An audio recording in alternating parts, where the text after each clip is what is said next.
The pharmacy on Bellamy Street smelled the way it always did, like paper and cold air. 11 minutes past 4, a Tuesday in July.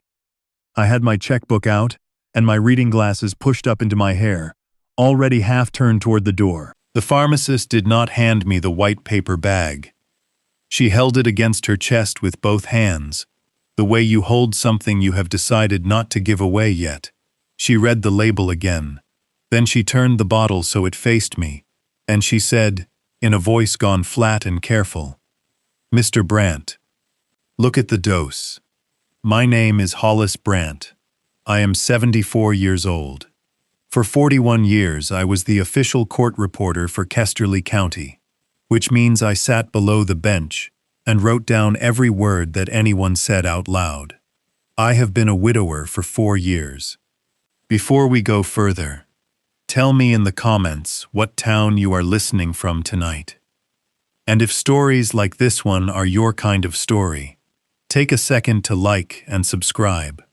To understand what that dose meant, you have to go back 8 months, to the first night my daughter forgot how to end a song. It was the second week of November. Thea teaches piano out of the front room of the house on Ordway Street, which is a yellow house with a bad porch step and a maple that drops leaves into the gutter every year, like it is doing it on purpose. She has taught there for 19 years. Half the trumpet section at Kesterly High learned their scales in that room, and so did the mayor's 2 daughters, and so did a boy who is now a session musician in Nashville and still sends her a card every December. I was in the kitchen that night, because I am usually in the kitchen on Tuesdays. I make the coffee, and I stay out of the way, and I listen through the wall. That was our arrangement, unspoken, since her mother died. She teaches. I sit, and at 8 o'clock we eat something, and she tells me which of her students is going to quit by spring. The last student that night was a girl named Odile Corso, 11 years old, working through a simplified Chopin waltz that she was not ready for, and refused to give up. I heard her play it through. I heard her hit the same wrong note in the same place 3 times, which is what 11-year-olds do. Then I heard Thea take the bench. My daughter has been able to play that waltz since she was 14. She got about 20 seconds in and stopped. There was a silence. Then she started again from the top, got to the same place, and stopped again. Odile said something I could not hear. Thea laughed and said, in a bright voice with a crack running through it, "I have lost the ending." Isn't that funny? I have lost the ending. I came and stood in the doorway with a dish towel in my hands. My daughter was sitting at her mother's upright, with both palms flat on the keys, not pressing, just resting there. And she was looking at the music, like it was written in a language she used to speak on vacation. I said her name. She looked up and smiled at me, and said she was tired, that she had been up since 5 with a headache, that Odile's mother was late again, that it was nothing. I want to be honest about what I did with that, because it matters later. I wrote it down. That is not a figure of speech. I have a steno machine in the back bedroom and 41 years of habit in my hands, and when something lands wrong in a room, I write it down, because for 4 decades, my entire professional value was that I did not editorialize, and I did not forget. I went back to the kitchen table, and I put the date at the top of a page, and I wrote, 11 November, approx 1940. T. could not complete Chopin waltz, said she had lost the ending. Hands flat on keys. Headache since 5 a.m. 2 lines of shorthand. 12 seconds of work. I did it the way another man might straighten a picture frame on his way past. I did not know it then, but that page became the first line of the record that saved my daughter's life. The piano she was sitting at belonged to my wife. Marisol bought it used in 1961 from a church in Ashmore that was replacing everything at once, a Baldwin acrosonic in walnut, with a scratch on the left side like a comet. She was not a good pianist. She was a loud one. She played hymns and she played Patsy Cline, and she played them at the same volume, and the D above middle C has been flat since the winter she died, because that was the winter nobody thought about tuning anything. Marisol drove a school bus for 22 years. Route 9, out past the quarry, 71 kids in the morning, and 68 in the afternoon, because the Petrosian boys got picked up by their grandmother. 4 years ago in February, she was driving that route empty, on the way back to the yard, when a gravel truck came down the Route 9 grade with brake pads that a maintenance log said had been replaced and had not been. There was a lawsuit. I did not want it. Thea did not want it. The lawyer who took it, a patient woman named Justine Pell, who works out of a converted house on Ashmore Street with a coffee maker older than her practice, sat at my table and said the sentence that changed our family. Mr. Brandt, they will settle, and the settlement will be large, and large money does things to families that grief never gets around to doing. I have thought about that sentence a great deal since. The trucking company's carrier paid $4.1 million. After fees and the 2 smaller claims, it broke into pieces. I took the smallest piece because I have a pension from the county and I did not want $1 of it. Beck, my grandson, got a college account, and Thea's share, $1.6 million, went into a spendthrift trust at Kesterly Trust and Savings, because that was what Justine recommended, and I agreed with her. I want to explain what that means in plain words, because everything that happened afterward turns on it. A spendthrift trust means the money is not hers to hand to anyone. She gets the income, about $5,100 a month. She cannot pledge the principal, she cannot borrow against it, and nobody can reach it by asking her to sign something at the kitchen table on a bad night. The trustee is a careful man named Lorimer Fisk, who wears the same gray cardigan in every season and says no more comfortably than any human being I have met. There are 2 ways into that principle. 1. The trustee can invade it for her health, care, and maintenance if she becomes unable to manage her own affairs, and that determination usually comes with a court behind it. 2.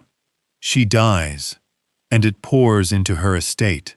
I signed off on that document in Justine Pell's front room with a fountain pen, and I thought I was building my daughter a wall. I was. I just did not think hard enough about what a wall does to a man who is already inside it. Torrin Lund married my daughter 19 years ago in the Methodist Church on Delvin Street. He wore a gray suit and cried during the vows, and Marisol cried because he cried, and I liked him. I want that on the record too. I liked him for a long time. He is 49 now.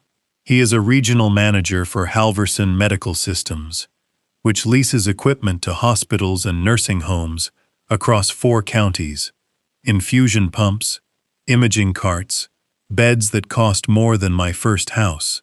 He is good at it. He is the kind of man who remembers that your sister-in-law had knee surgery and asks about it 8 months later by name. When my wife died, he handled the funeral home, the flowers, the church, the cousins from Duluth. He stood at the back of the reception with his tie loose and shook 200 hands so that I would not have to shake them. Beck was 13 then. He is 17 now. A senior, 3rd chair trumpet, 6'1", and still growing into it.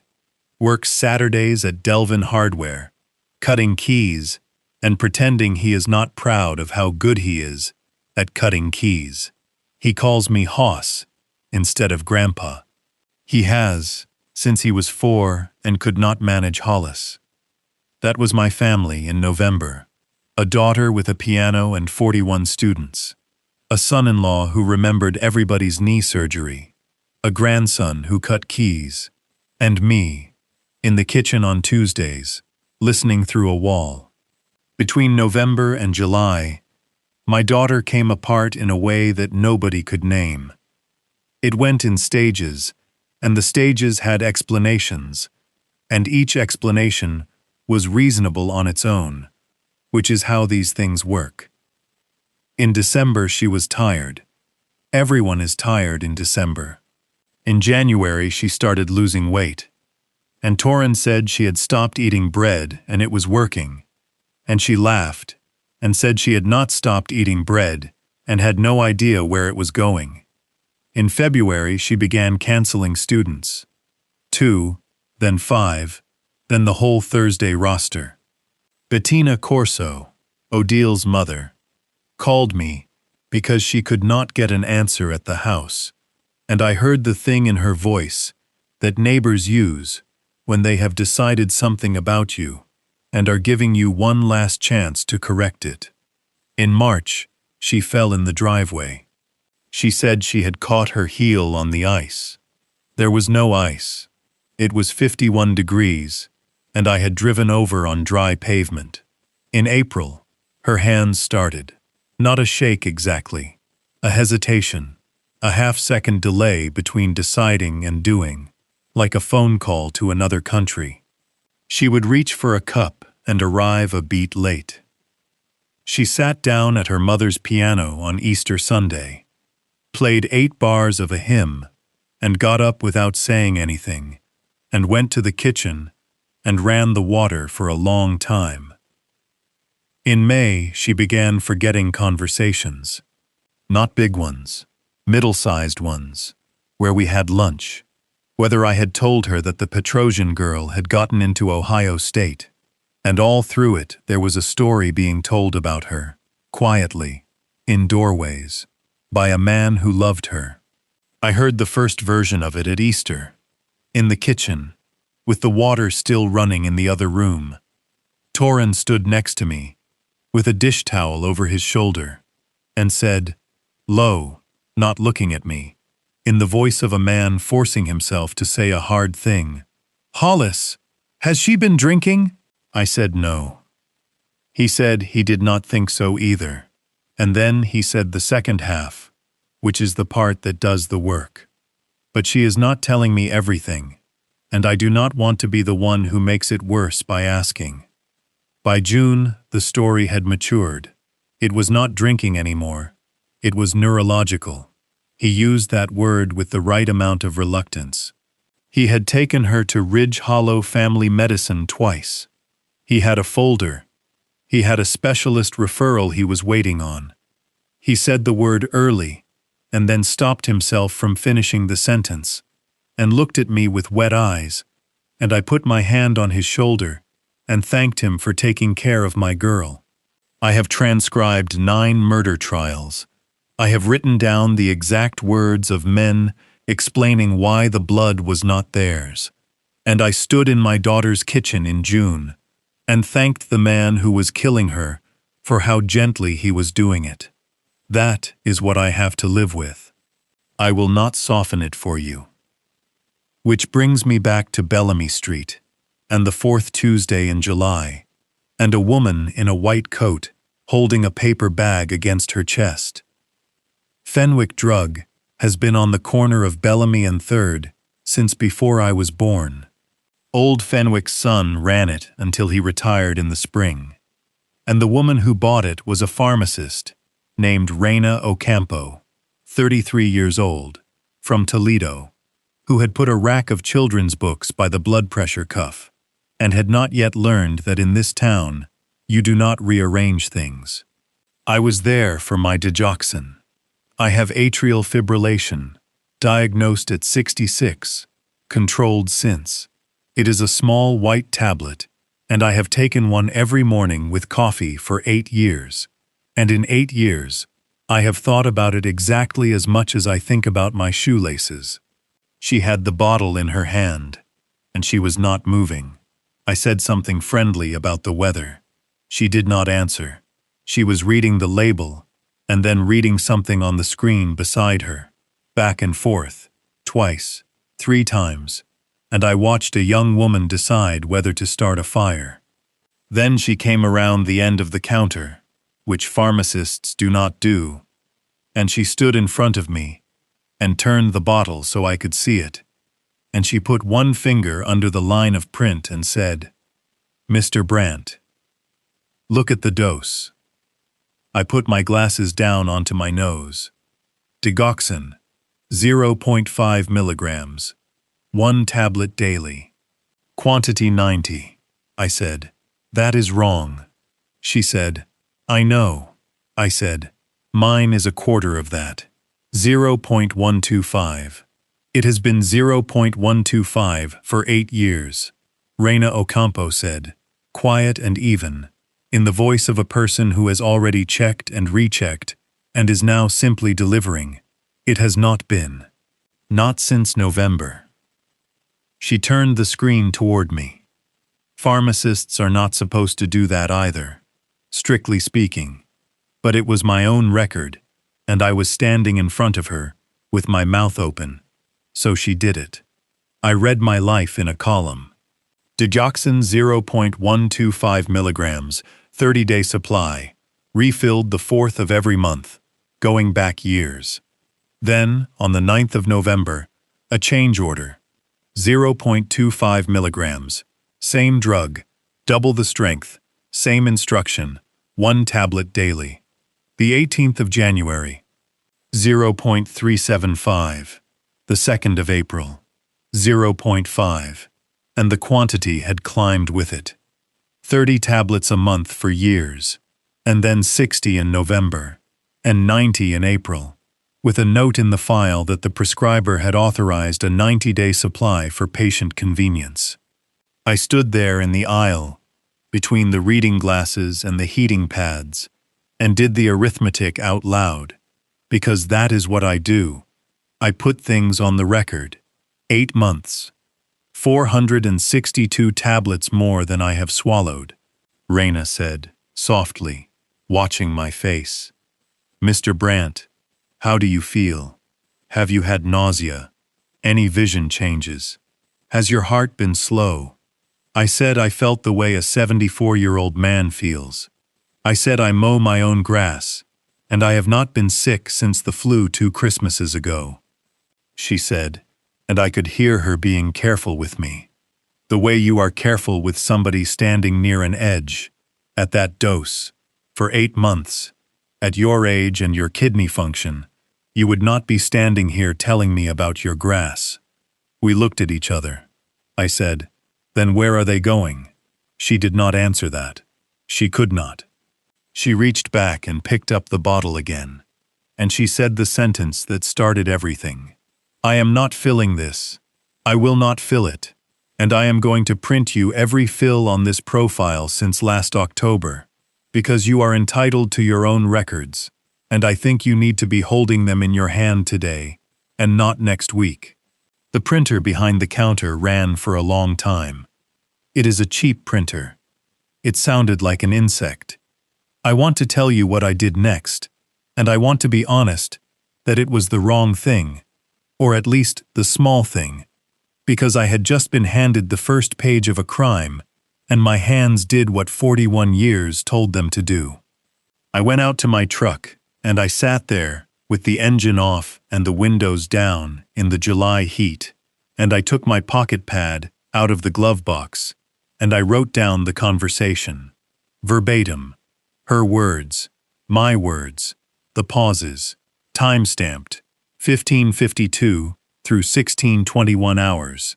I did not call the police. I did not call my daughter. I sat in a hot truck and made a record, because a record is the only thing I have ever trusted, and because some part of me had already understood that at some point in the future, a man in a good suit was going to stand up and say that none of this had happened. Let me tell you about that habit, since it will come up again. A court reporter writes on a stenotype machine. 22 keys, corded, whole syllables at a stroke. A working speed for certification is 225 words a minute for testimony. I have held 240 in a Q&A for 10 minutes with a doctor from Cleveland who talked like a fire alarm. But the machine is not the skill. The skill is the pen version. The shorthand in your hand, on paper, when the machine is in the trunk. I can sit in a room with a notepad on my knee and take down every word a man says while looking him in the face and nodding, and he will think I am jotting a grocery list. 41 years. I never once wrote down what I thought a witness meant.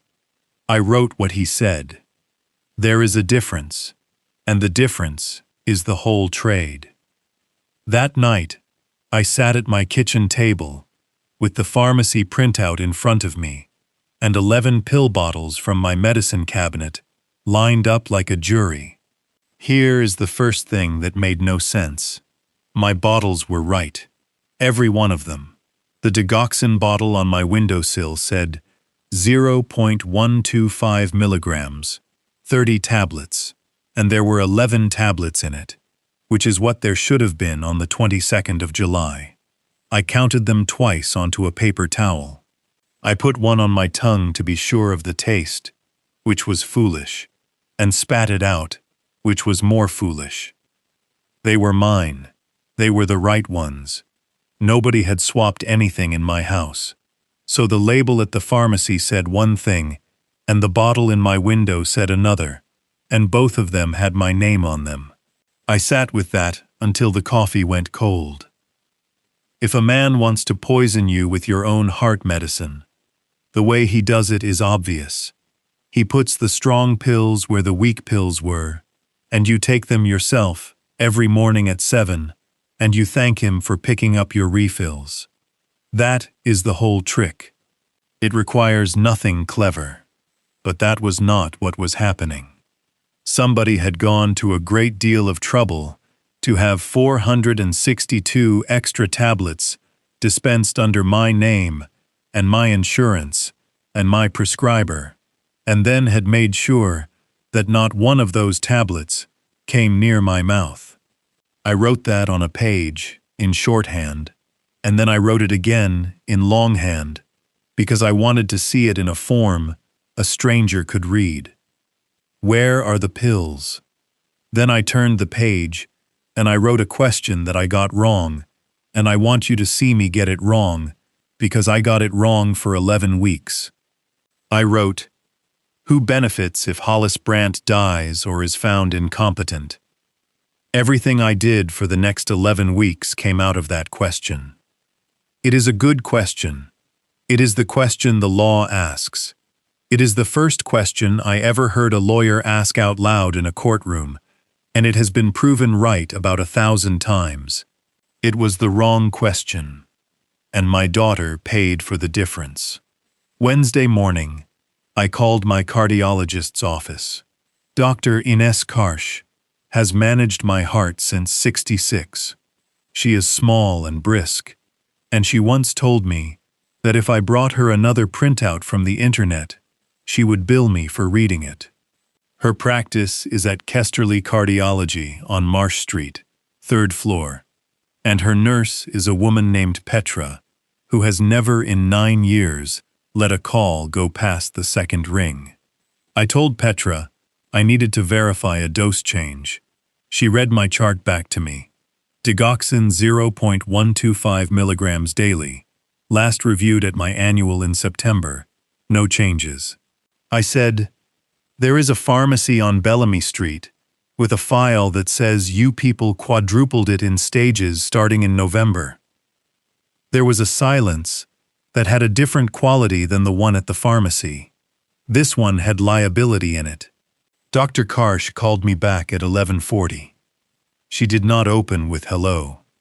She said, in a voice I had never heard her use, tight and flat, Hollis, I did not write those, not one of them.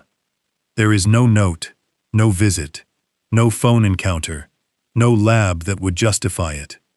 If I had put you on 0.5 milligram in April, I would have had you back in 3 weeks for a level. and I would have written a paragraph about why. I asked her where the orders came from. Then, because Fenwick Drug had them under her name and her national provider number. She said, "I am looking at that right now, and I do not like what I am looking at."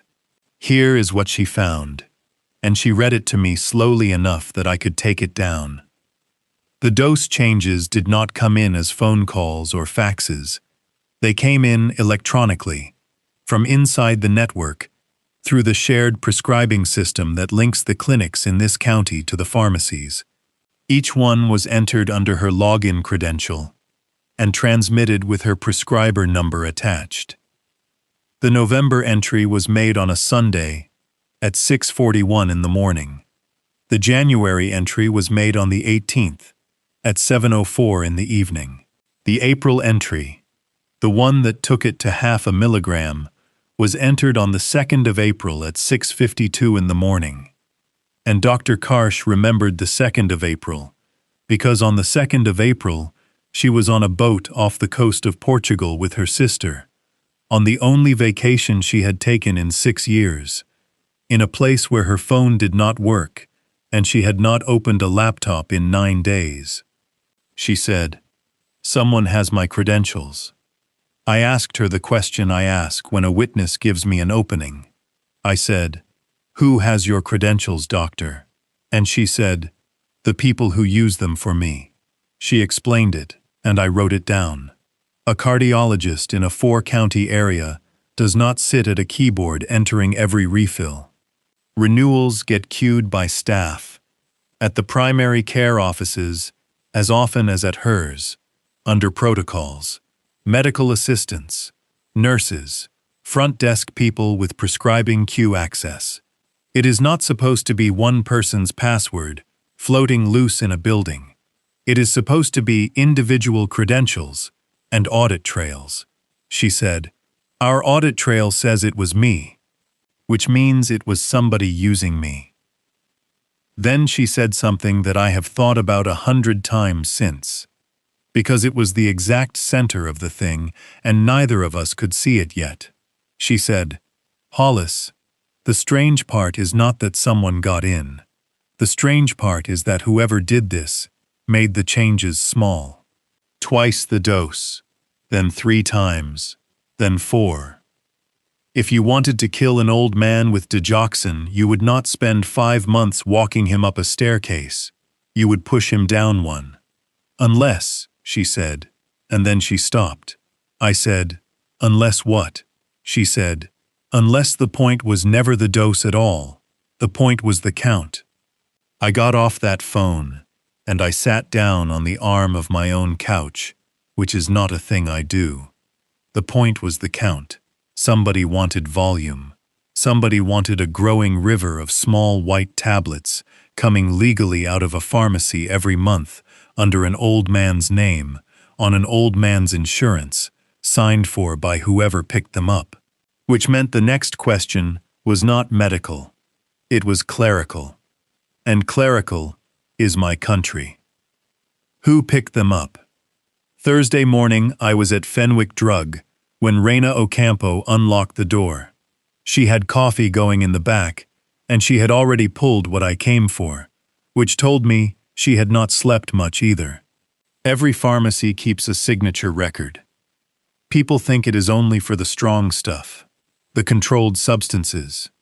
But most stores capture a signature on the pad for the privacy acknowledgement and the insurance copay on almost everything that goes across the counter. Fenwick Drug has an electronic pad the size of a paperback with a stylus on a curly cord, and it saves an image, and the images sit on a server in the back room next to a box of Christmas decorations. Reina pulled 11 months of them for the profile with my name on it. She turned the monitor. We went through them one at a time, and she said the date out loud each time so I could write it. Because by then, she had figured out that I was going to write it, and she had decided to make my job easier. The 4th of October, my signature. A shaky capital H with a long tail. the way I have signed since my hand was crushed in a car door in 1978. The 9th of November.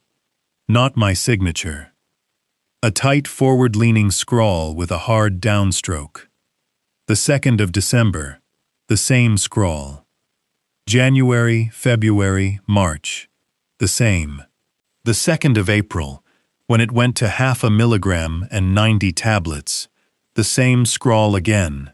And this time, the pickup was logged at 7:51 in the morning, before I have ever in my life been in a store. 9 of the last 11 fills. 2 were mine, both in the fall. Raina zoomed in on the scrawl. She said, "We can do better than the picture." And she pulled the transaction record behind the image, which carries the typed name of the person accepting the medication when it is not the patient, because that is how the software is built. The typed name said Lund, T. I have written down the exact moment a man learns something he cannot put back. I have written it hundreds of times, from a chair 4 feet from the witness box. There is a particular silence, and then a particular sound of a chair. I made both of them that morning, in a pharmacy on Bellamy Street, at 8:20, and there was nobody there to take it down, but a 33-year-old woman from Toledo, who put her hand flat on the counter and said nothing at all, which was the kindest thing she could have done. I said his name. I said, "That is my son-in-law." And then Raina said, "And I want you to hear the whole of it, because this is where the floor went out. There is one more. Look at the 7th of June. The 7th of June was not the scrawl. The 7th of June was a wide, half-formed signature made by a hand that has not signed many things yet. Beckett Lund, 17 years old. My grandson, sent to a pharmacy on a Saturday morning, with his father's card and a name to give, to pick up 90 tablets in his grandfather's name and carry them out to a truck. I do not know what my face did.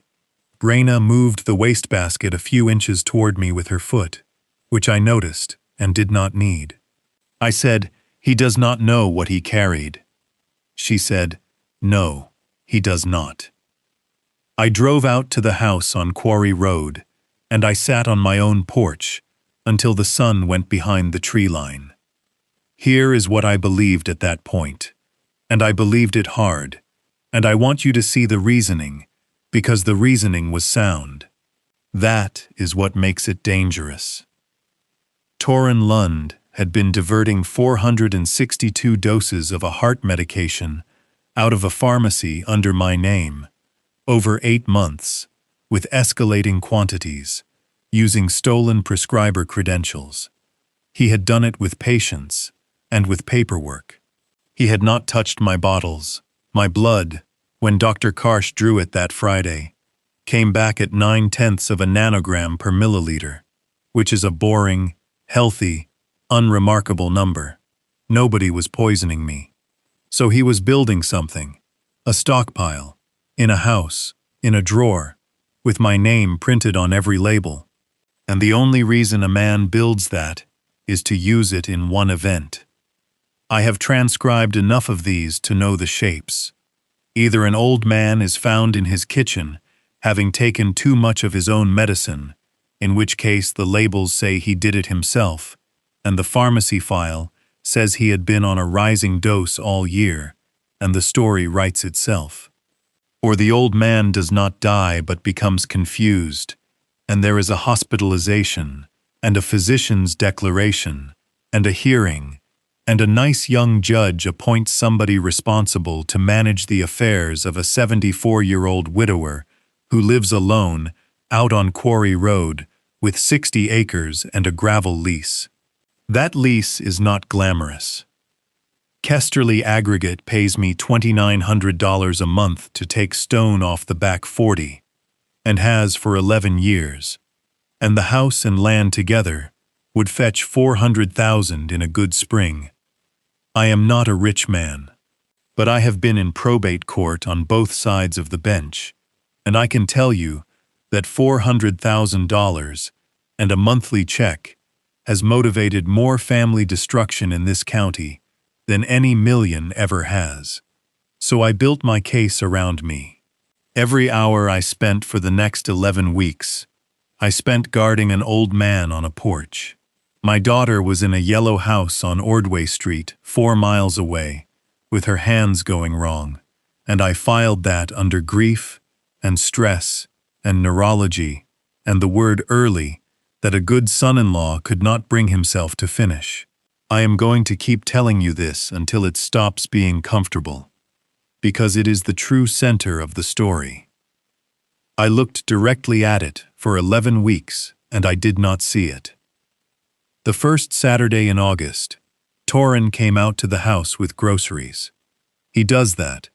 He did it before all of this, and he did it during, which is the part people never believe.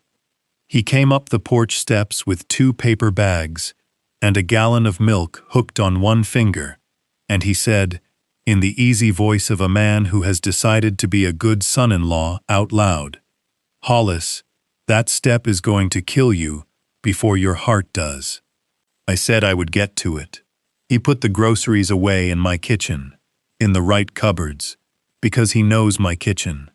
Then he stood at the window over the sink where I keep my pills, and he picked up the digoxin bottle and turned it in the light and read the label, casually, the way you read a label.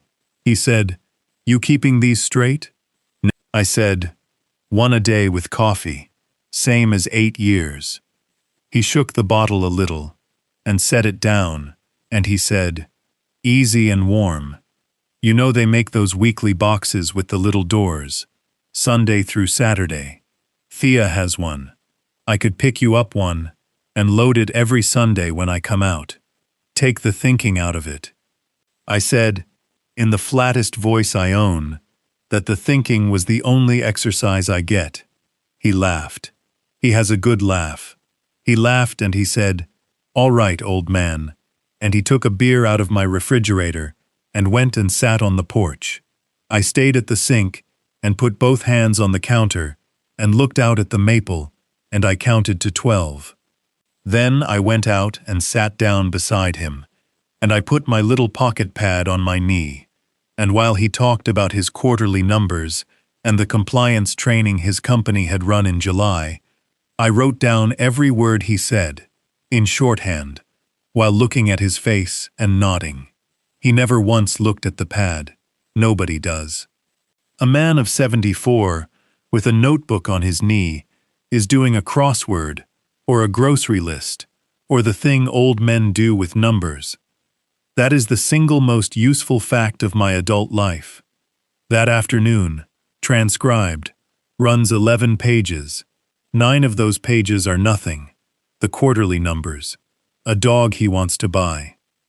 A story about a nursing home administrator in Ashmore who cannot work a fax machine. 2 of them are not nothing, and I did not know which 2 until October.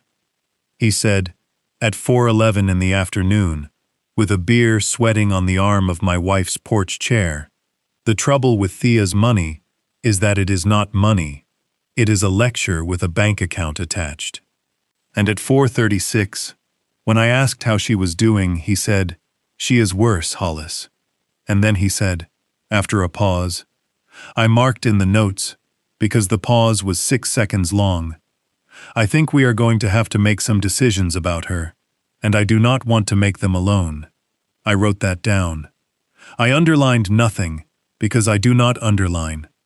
Then I drove over to Ordway Street on Sunday, and found my grandson sitting on the porch steps with his phone in his hands, not looking at it.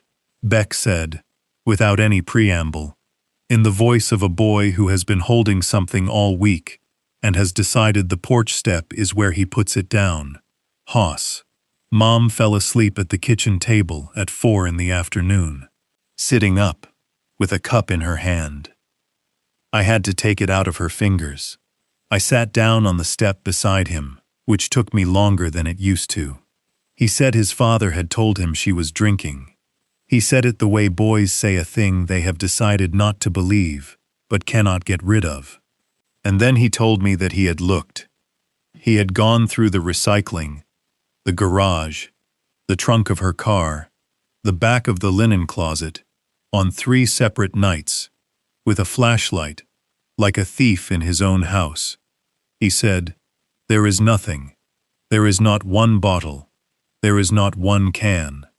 And then Beckett Lund, who is 6'1" and third chair trumpet and cuts keys on Saturdays, put his face in his hands on his own front steps and said, "So what is wrong with her, Hoss?"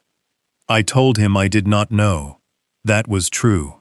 I told him it was not his job to find out. That was a lie, in a way, because by then I had made it my job, and I was looking in the wrong direction, and every day I spent guarding a porch on Quarry Road was a day my grandson spent hunting bottles that did not exist. I took Thea to lunch that week, at the Marsh Street Diner, which is where we have gone since she was small enough to kneel on the seat. She looked like a photograph of herself left in a window. Her wedding ring turned loose on her finger.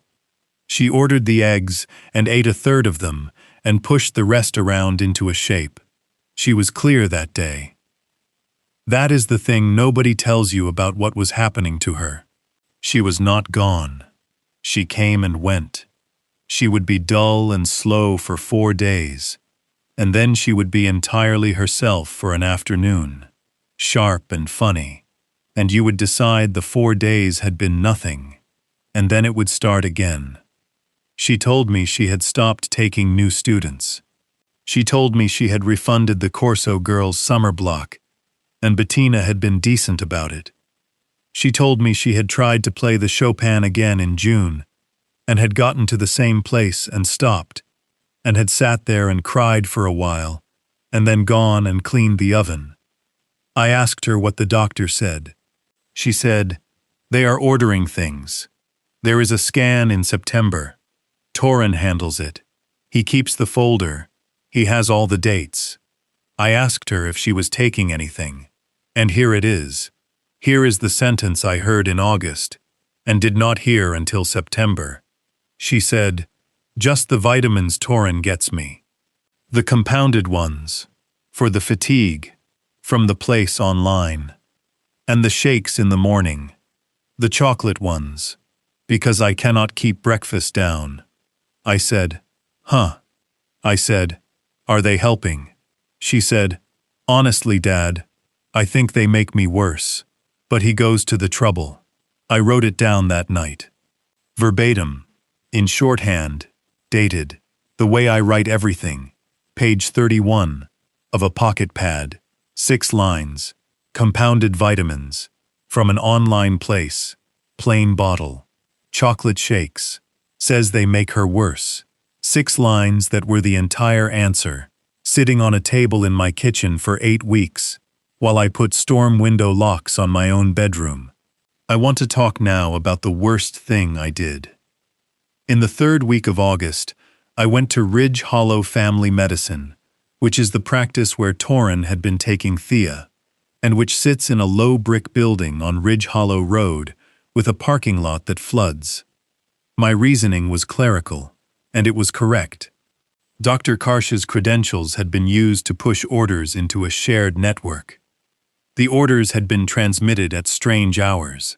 Somebody with queue access at some clinic in this county had done it. Ridge Hollow was where my family went. Therefore, Ridge Hollow was where I would start. What I did with that correct reasoning was walk into a parking lot at 5:40 in the evening and put myself in front of a man's car. Perry Nakashima is a nurse practitioner, 36 years old, a big, soft-spoken man who wears running shoes with his clothes. I had seen his name on a paper in Torin's folder. That was the whole of my evidence. I stood between him and his door, and I said, in the voice I have heard 300 lawyers use and never used myself in my life, "I know what you have been signing." He said, "Excuse me?" I said, 462 tablets under my name and another physician's number. and I want to know what he is paying you. I will not give you the rest of it word for word. I have it. I wrote it down that night out of habit, and reading it back is one of the few things in that pad I have ever wanted to burn. He was confused, and then he was insulted, and then he was cold, and the cold was the worst of it. He said that he did not know what I was talking about, and that if I was accusing him of a crime, I could do it somewhere, with a lawyer in the room. He got in his car. Then he rolled the window down 2 inches, which took courage, and he said one more thing. He said, "Sir, I have never written you a prescription in my life." I started at this practice in February. The first altered order went in on the 9th of November. I stood in a flooding parking lot and understood that I had just accused an innocent man, out loud, at volume, in front of 2 people, getting into a minivan. Here is what my mistake cost, and it was not my pride. Perry Nakashima did exactly what a careful clinician does. He reported the encounter. He wrote it up that evening and sent it to the practice manager, because a stranger had confronted him in the lot about prescriptions in another provider's name. Within 4 days, Ridge Hollow Family Medicine ran an internal notice to all clinical staff about credential security, changed the shared workstation passwords, and put a note in my daughter's chart that her father had made allegations regarding her husband and was possibly experiencing paranoia. Read that last part again. By the end of August, there was a line in a medical record, written by a competent professional, acting in good faith, describing me as a confused elderly man with paranoid ideas about his son-in-law. Torren Lund did not have to plant that. I planted it. I walked into a parking lot and planted it myself, and I handed him the shovel. And a woman named Sloane Dvorak, who had been quietly typing dose changes into a queue at 6 in the morning for 9 months, read that notice on a Thursday and understood that someone was looking. Everything after that moved faster because of me. I apologized to Perry Nakashima in the 2nd week of September. I drove out there, waited 2 hours in the lot, and did it standing in the rain with my hat off, because there was no version of it that would have been decent sitting down. He listened. He did not forgive me, exactly. What he did was better, he said, in a level voice with the anger still in it. You want to know who can put an order into that queue? Anybody in this building, with a login. 15 people. And I will tell you what nobody at your pharmacy will think to ask, because they are not in a clinic all day. He said, do not ask who signed it. Ask which workstation it came from, and ask who badged into that building at 6:41 on a Sunday morning. Then he got in his car, and he backed out, and he stopped, and rolled the window down again, the way he had the first time. He said, and Mr. Brandt, I saw your daughter twice. Whatever she has, it is not in her head. Somebody needs to check her potassium. I did not understand that sentence. I wrote it down anyway. Page 44. It is the 2nd time somebody handed me the answer, and I filed it. That fall, I stopped working alone. Ozzie Trammell was a bailiff in Judge Alcantara's courtroom for 26 years. Which means he and I spent more hours in the same room than most married people. He is 68 now and does process serving for 3 law firms because his wife told him if he stayed home, he would die of it. He has a knee that clicks and a memory like a filing cabinet, and he is the single most patient human being I have ever watched wait for a man to come out of a house. I gave him the whole thing over pie at the diner, the pharmacy printout, the signature captures, the Portugal date, the parking lot. I gave him the part where I got it wrong too, because you do not hand a man half a record. Ozzie ate his pie and thought about it for a while, and then he said, Hollis, "You have been asking who wants your farm." I said, "Yes." He said, "Then why is he walking it up in stages?" "A man who wants your farm wants you gone, or wants you declared. Either one is a single event.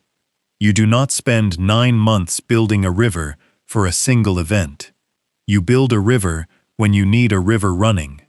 I said, "That is what Karsh said. The count, not the dose." Ozzy wiped his mouth and said, "So who has been drinking out of it?" I did not answer him. 2 weeks later, he called me at 7 in the morning, which he does not do. He said, "Get down to the clerk's office. There is a filing with your family's name on it, and it went on the docket yesterday afternoon." I have walked into the Kesterly County Courthouse, something like 9,000 times. There is a place on the 3rd stair where the marble has a dish worn into it. I know which of the 2 elevators lies about which floor it is on. I know that the clerk's office smells like toner and the carpet glue they used in '96. That morning, I walked in, expecting to read my own name. I had it composed in my head on the drive down. Henri Hollis Brandt, an alleged incapacitated person. I had already decided how I would sit in the chair when I read it. I had decided I would not give the room anything. Cass Ferrante has been a deputy clerk for 19 years and has cut my hair at 2 office Christmas parties. Badly, on a dare. She had the file pulled and sitting on the counter before I got to it, which meant Ozzy had called her, and she did not look up when I came in, which meant she had read it. She slid it across and said, quietly, "Hollis, take it over to the window." The caption did not say my name.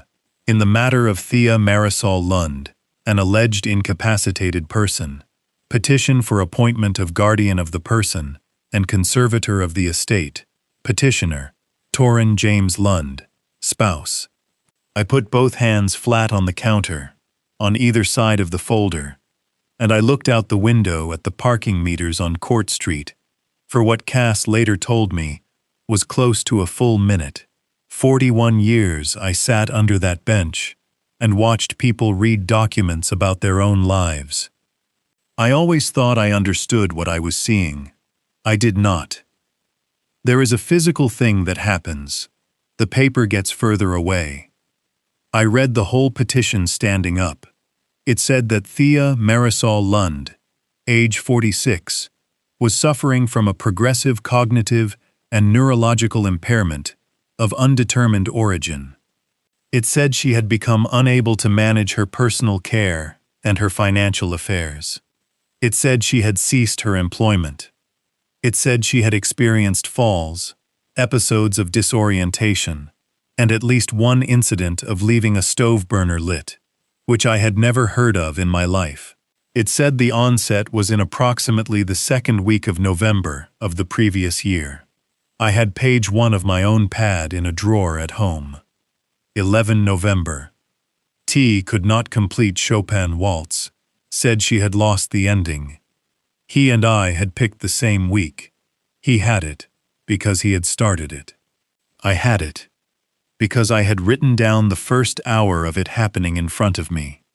And in October, when I finally laid the 2 documents side by side on my kitchen table, that match was the thing that made my hands go cold. But in September, it was only a strangeness, and I filed it as a strangeness. The petition asked for 2 things. It asked that Torrin James Lund be appointed guardian of her person, with authority over her residence, her medical care, and her contacts. Her contacts. 4 words in a paragraph. Authority to determine with whom the incapacitated person may associate, for her protection and welfare. And it asked that he be appointed conservator of her estate, with authority to petition the trustee of the Marisol Brandt Settlement Trust to invade principal as necessary for her care, maintenance, and support. $1.6 million, sitting behind a wall that Justine Pell built and I signed, with exactly one door in it, and the door is a doctor's signature and a judge's order. Attached to the petition, as Exhibit A, was a physician's declaration of incapacity, 3 pages, signed by a doctor named Milo Strand. I had never heard the name. Neither had my daughter, as it turned out. Dr. Strand does contract work for long-term care facilities in 4 counties, which is a legitimate way for a physician to earn a living, and one of the facilities he covers is Ashmore Gardens, which leases 11 infusion pumps, 6 specialty beds, and a portable imaging cart from Halverson Medical Systems. He had examined my daughter one time, on the 19th of August, for 11 minutes, in an office at Ashmore Gardens, at an appointment she had been told was a neurology intake. 3 pages, 11 minutes. The last exhibit was 2 paragraphs long, and it was about me. It said that the alleged incapacitated person's father, Hollis Brandt, age 74, was her only other close relative. It said he was a widower living alone in a rural residence. It said that in recent months he had exhibited increasing agitation and had made unfounded allegations regarding the petitioner, including a confrontation with a medical provider in a parking lot in August, documented in the practice's records. It said, in the flat, harmless, murdering language of these documents, that he was therefore not a suitable alternative, and that his contact should be supervised in the interest of the alleged incapacitated person's stability. Documented in the practice's records. I did that. I stood in a flooding parking lot, and I did that with my own mouth. Cass came around the counter with a chair and put it behind my knees and did not say anything about it, and I sat down in the clerk's office of the courthouse, where I worked for 4 decades, and I looked at the carpet. The hearing was set for the 6th of November. Justine Pell saw me the same afternoon, in the front room of the converted house on Ashmore Street, at a desk that used to be somebody's dining table. She read the petition twice, in silence, the way she reads. Then she took her glasses off and set them on the papers and said, "All right, Hollis. First, the law." She told me the law and I wrote it down. A conservatorship of this kind requires clear and convincing evidence of incapacity. A single physician's declaration is enough to get you a hearing, and it is often enough to get you an appointment, because most of these are unopposed. Nobody shows up. The spouse files, the doctor signs, the ward does not understand what is happening to her, and a judge with 51 matters on the docket signs the order in 4 minutes and moves on. It is not corruption, it is arithmetic, she said, and here is the part you will not like. If we oppose it, we are 2 old friends in a courtroom, telling a judge that a man who has taken his sick wife to 9 appointments is lying, and our proof is that a pharmacy printed some numbers we do not understand yet. Right now, on this record, you look worse than he does. It says so in the file. I asked her what we needed. She said, a competing physician, an independent evaluation, and a cause. Judges do not unappoint a husband because you dislike him. They unappoint him when somebody explains what is actually wrong with her. Then she said the last thing, and she said it gently, which is not her habit. She said, "Hollis, what if she is sick?" I sat in that chair, and I could not answer her. Because that was the trap, and it was a good one, and it had been built with real craftsmanship. If my daughter was genuinely ill, then Torrin Lund was a frightened husband doing a hard, responsible thing, and I was a paranoid old man with a notebook. And the more I dug, the more I looked like exactly what the file said I was. He had not just built a lie. He had built one where every objection I raised made it truer. I drove to Ordway Street that night for dinner. Thea had asked me the week before any of this, and I decided to go, and I decided to say nothing about the petition, and that was the one decision in this whole story that I would make again, exactly the same way, because if I had not gone to dinner on the 24th of September, my daughter would be dead. The yellow house smelled like garlic and butter. Torin cooks. He is good at it, and he does it loudly, with the radio on, and he had a dish towel over his shoulder, and a glass of wine on the sill, and he called out to me, from the stove, that the porch step was still going to kill me. Beck set the table. Thea sat. That is the thing I noticed first. My daughter, who has never in her life let another person set a table in her own house, sat at the end of it, with her hands in her lap, and let it happen around her. She ate almost nothing. She cut things into smaller and smaller pieces. Twice she started a sentence and lost the second half of it, and looked at me with an apology in her face, and I said something ordinary to cover it, and Torin said something kind, and Beck looked at his plate. After we ate, Torin cleared, and then did the pillbox thing. He took a plastic weekly organizer out of the cabinet, the kind with 7 doors, and the days printed in raised letters, and he set it on the counter, and he filled it, while he talked to us about a nursing home in Ashmore. 3 bottles, a blood pressure pill I knew about, a stomach pill I knew about, and a plain white bottle with a typed label, capsules, no manufacturer's imprint, from an online compounding outfit, whose name I read from 6 feet away, and wrote down in the truck an hour later, Meridian Wellness Compounding, LLC, Reno, Nevada. He put 2 of those in every door, morning and evening. He did it the way you do something you have done 200 times. Then he capped the bottles, put them in the cabinet above the stove where Thea would need the step stool, and said, over his shoulder, warm as bread, doses are done, sweetheart. Beck went to change a light bulb. That was the whole reason. My daughter had asked him twice that week to change the bulb in the reading lamp beside the piano, because it had gone bad. He got the step stool, and he took the shade off, and he said, Mom, this bulb is fine. She said it was not fine, that there was a ring around it. He turned it on and off. He said, there is no ring. And Thea said, and I have the exact words, because I wrote them down before I put the truck in gear. At 21:51 hours, she said, there is a ring around everything, Beck. Every light in this house has a yellow ring around it. It is like looking through a jar of honey. It has been like that for weeks, and I am tired of mentioning it.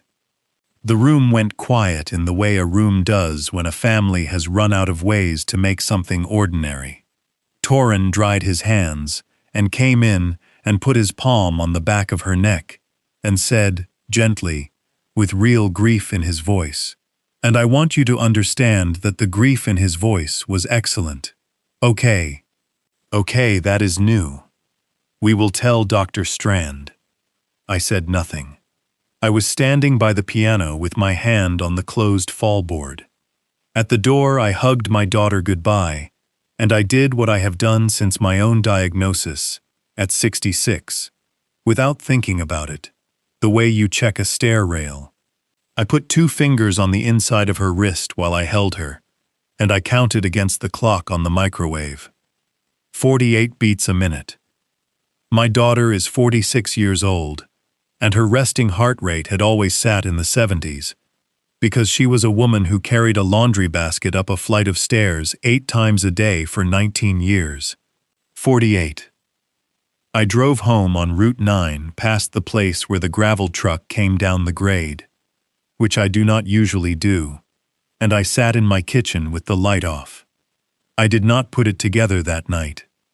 I want to be exact with you about that, because it would be a better story if I had.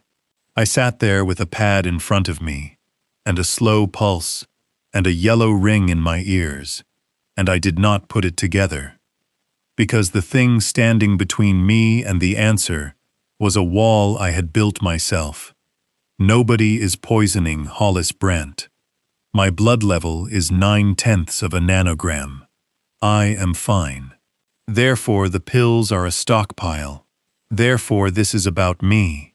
Therefore, my daughter is a separate tragedy happening at the same time. The human mind will do almost anything, rather than take down a wall it built on purpose. The next morning, I went to Fenwick Drug to ask a clerical question. That is all it was. I had the name Meridian Wellness Compounding on page 52, and I wanted to know how a person checks whether an internet compounding pharmacy in Nevada is real, because that seemed like the kind of thing a pharmacist would know, and I did not want to go to my grandson and make him look it up. Reina Ocampo was doing inventory with a clipboard. She waved me back to the little consultation window, where they do the flu shots. I gave her the name. She wrote it down and said she would check it against the state board listings and the accreditation registry, and that plenty of them are legitimate, and plenty of them are a mailbox. Then, because I had the pad out anyway, and because I had been carrying it for 11 weeks, and because she was the only person in Kesterly County who had looked at a number and refused to hand me a bag, I said, "While I am here, let me read you something." She said, "All right." And I read her my daughter, from a pocket notebook, in chronological order, in a pharmacy on Bellamy Street, on the 25th of September, at 9 in the morning. November. Could not finish a piece of music she has known since she was 14. December. Tired. January. Losing weight without trying. February. Cancels students. March. Falls in a dry driveway. April. Hands go slow, a half-second behind. May. Forgets middle-sized conversations. June. Cannot keep breakfast down. Takes a chocolate shake instead. July and August. Nausea. No appetite. Sleeps sitting up in a chair at 4 in the afternoon. I turned the page. September, I said. Resting pulse of 48. And she says there is a yellow ring around every light in the house, like looking through a jar of honey. I looked up, because the silence had gone on too long. Reina Ocampo had stopped writing. The pen was still against the clipboard. She was not looking at me. She was looking at the middle distance over my left shoulder, and her face had gone the color of the paper. She said, in a voice I could barely hear, "Say the last one again." I said, "A yellow ring around every light." She put the clipboard down on the counter. She put both hands on the counter, and then she said the 4 words that took the wall out from under me. She said, "Mr. Brandt, that is digoxin." I said, "What?" She said it again, and she said it in order, and she counted it off on her fingers, and I wrote it down as she said it, because my hands did not know what else to do. Nausea, loss of appetite, weight loss, fatigue, weakness, confusion and disorientation, especially in the elderly, but in anyone at a high enough level. Falls, a slow heart rate, and a thing called xanthopsia, a yellow-green cast to vision, halos around lights, which is not common, and is not vague, and is one of the few symptoms in all of medicine that points at one drug the way a compass points north. She said, "It is the classic picture. It is in the first chapter. It is what they teach you to recognize before they teach you anything else about it." And then she said, and I could hear her voice starting to shake, "How long has she been on it?" I said, "She is not on it. She has never been on it. She has no heart condition. She is 46 years old." And Reina Ocampo looked at me across a pharmacy counter and said the sentence that ended 11 weeks of me guarding the wrong house. She said, Then where do you think 462 tablets went? I have written down the testimony of a man describing the moment he found his wife. I have written down a mother identifying a jacket. I have taken all of it at 225 words a minute with a face like a fence post, because that is the job, and I have always been proud of it. I did not take that one down. I put my hand over my mouth in a pharmacy in the town I was born in, and I made a sound. They were never a stockpile. There was never going to be an event. Every single tablet had already been used, for 8 months, in stages. Walked up a staircase, twice, then 3 times, then 4. The way you walk up a dose when you are titrating a living person and watching what she does.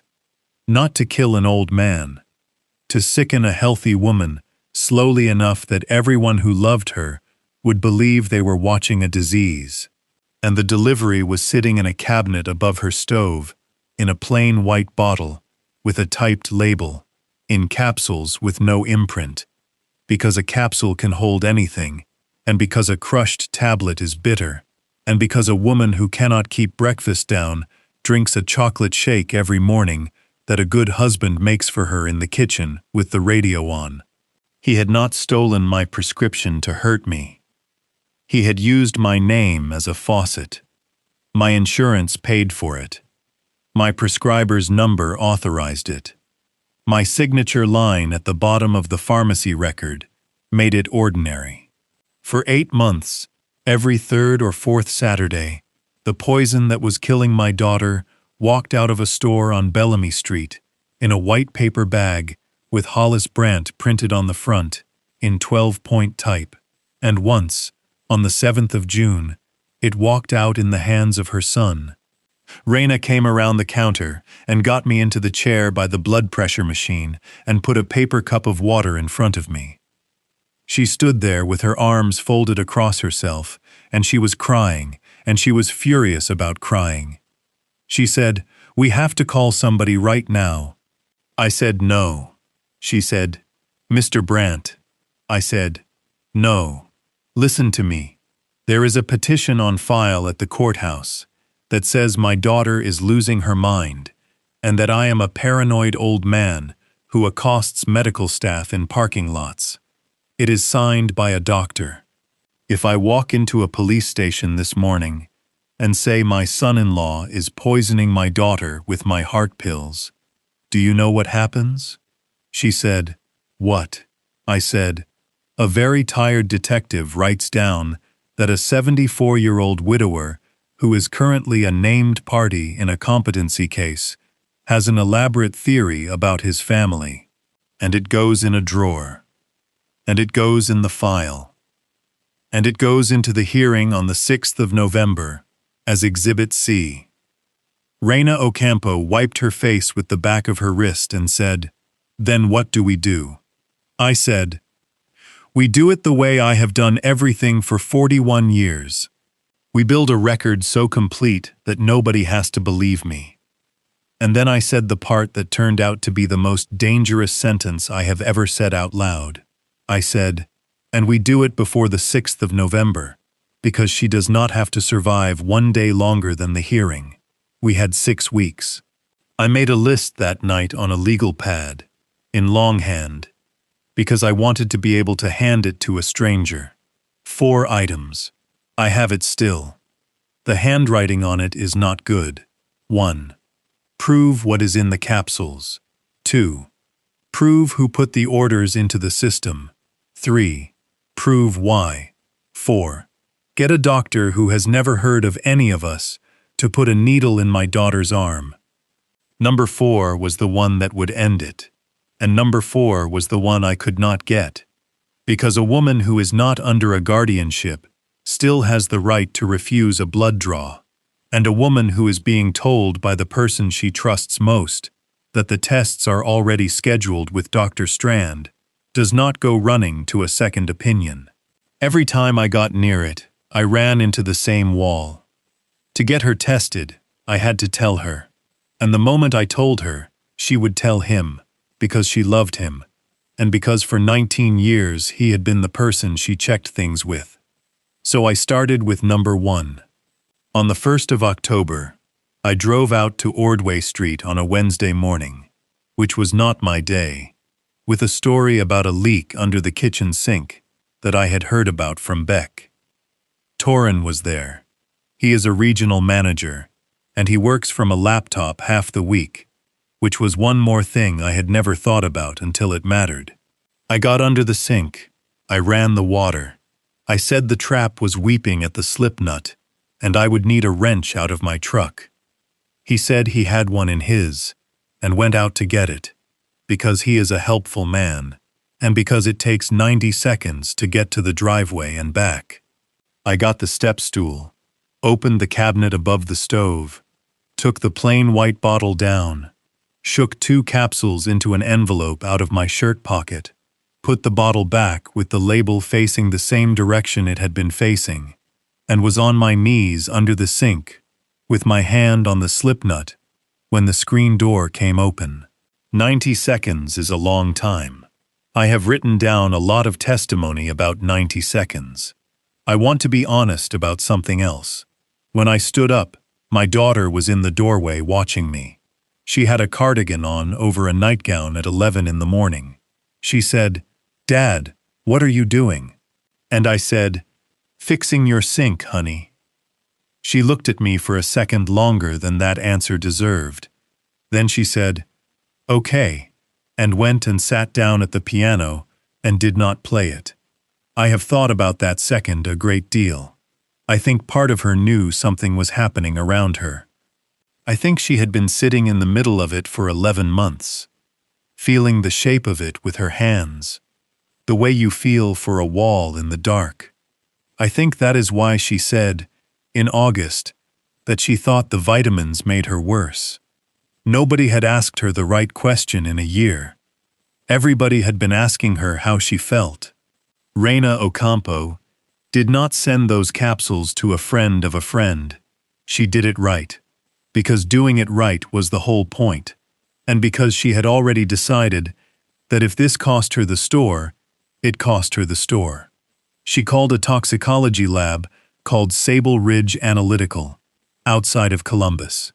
She sent the 2 capsules by courier, with a chain of custody form, signed by both of us, with a written statement of where they came from, on Fenwick drug letterhead, with a note that the sample was submitted in connection with a suspected diversion and possible criminal poisoning, and that the laboratory should preserve the material.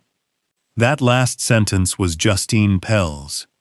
She dictated it over the phone and made Reina read it back twice. The results came in on the 8th of October, at 4 in the afternoon, and Reina called me from the parking lot behind her own store, because she did not want to be inside when she said it. Each capsule contained a white powder consisting of microcrystalline cellulose as a bulking agent and digoxin, at 488 micrograms per capsule, just under half a milligram per capsule. 2 capsules a day, in the little plastic doors marked with the raised letters of the days of the week. Almost 1 milligram of digoxin a day, into a 46-year-old woman with a healthy heart, for months, walked up in stages from a quarter of that in November.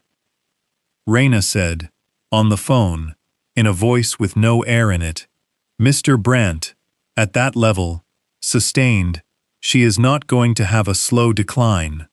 There is a point where the rhythm goes, and nobody can tell you when." That was the 8th of October. The hearing was the 6th of November, and I understood, standing in my kitchen with the phone against my ear, that the calendar in my head had been wrong, because he had never needed her to survive to the hearing at all. He needed a judge to sign a piece of paper. A dead woman does not need a conservator. She needs an executor. Now I had to know why, which brings me to the worst decision I made, and I made it with my eyes open, and I would make it again, and it very nearly killed my daughter. I put a recorder in my wife's piano. It was not clever. It was a digital voice recorder the size of a stick of gum that I bought at the office supply store in Ashmore for $61, voice-activated, with a memory card and a battery that ran about 9 days. On Tuesday evenings, I still went over and made coffee and sat in the kitchen while she taught the 2 students she had left. It took me 4 minutes on the 2nd of October to lift the fallboard of the Baldwin Acrosonic, set the recorder into the felt cavity at the left end above the lowest keys, and put the lid back down. I chose the piano for a reason that I thought was good and was actually sentimental, which is the kind of reason that gets people hurt. The front room was where he talked. He paced in there with his phone. And nobody in that house had opened the top of that piano in 4 years, because the D above middle C was flat, and it had become a thing we did not talk about. I took the card out on Tuesday the 7th, on coffee night, and put a fresh one in. 5 days of recording, about 40 minutes of usable audio. Most of it is a house, a dishwasher, a television, Beck practicing long tones on a trumpet with a mute in it, my own voice from the kitchen asking whether anybody wanted more coffee, which is a strange thing to listen to at 2 in the morning. Then, on the 5th of October, at 6:19 in the evening, Torrin Lund walked into the front room with his phone against his ear. He is careful. He is very careful. What I got was not a confession. What I got was one side of 4 minutes of a man who thought he was alone in his own house, and it came in pieces, and the pieces were these. No, it cannot move. The 6th is the 6th. Then, later, because Fisk will not release $1 without an order, that is the entire point. That is why we are doing it this way. Then, and this is the one I played 50 times. I know what the 3rd looks like. I am aware of what the 3rd looks like. Do not call me and tell me what the 3rd looks like. And then, at the end, quieter. And the recorder nearly lost it. She is not going to be a problem by then. 4 fragments, 71 words. Not one of them was a crime by itself. But I am a court reporter, and a court reporter's whole life is the difference between what a man says and what a man means, and I will tell you exactly what I heard in those 71 words. I heard a date he could not move. I heard a trustee named Lorimer Fisk. I heard a second date, the 3rd of something, that frightened him, and I heard him say my daughter would not be a problem. I made 3 copies of that card that night. One went in my safe deposit box at Kesterly Trust and Savings. One went in an envelope to Justine Pell, and the 3rd stayed in my pocket. Then I went back on the 9th of October, the way I had planned, to swap the card. There was a truck in the driveway, with a piano dealer's name on the door. They had the front room half emptied, and the rug rolled back. A man in a back brace had the Baldwin up on a dolly, and Torrin was standing in the middle of the room with his arms folded, and my daughter was sitting on the stairs in a bathrobe, watching her mother's piano leave her house. He saw me in the doorway, and he said, easy and sad, the way he says everything. She cannot play it anymore, Hollis. It just sits there and makes her feel bad every day. And then I looked past him at the coffee table. The fallboard had been taken off to lighten the top, and it was leaning against the wall, and sitting on the table in the middle of the room, in plain sight, was a black plastic recorder, the size of a stick of gum. Nobody was looking at it. He had not said one word about it. I want to tell you what I did in that doorway, because it is the only thing from that whole month I am proud of. I did nothing. I did not look at the recorder a second time. I did not walk over to the table. I asked my daughter if she wanted a cup of coffee. She said yes. I made it in her kitchen, and brought it to her on the stairs, and sat down beside her, while two men in back braces carried her mother's piano out through a door that was 2 inches too narrow for it. And I talked to her about the Petrosian girl at Ohio State. Then I said goodbye, and I drove home at the speed limit. Because I had already understood the arithmetic. He had found it. He had found it and left it on a table in the middle of the room, in the open, where I would have to see it, and he had said nothing at all. A man who is caught shouts. A man who is not caught, who has just discovered that the old fool has been recording him, and who has a plan with a date on it, does not shout. He starts moving. He had 2 days on me. I am 74 years old, and I lost 2 days, and I want to tell you exactly what he did with them. On the 11th of October, at 4:50 in the afternoon, a deputy came out to Quarry Road and served me. Ex parte emergency petition, granted. That is the mechanism where a judge acts without hearing the other side, because someone has sworn there is immediate risk.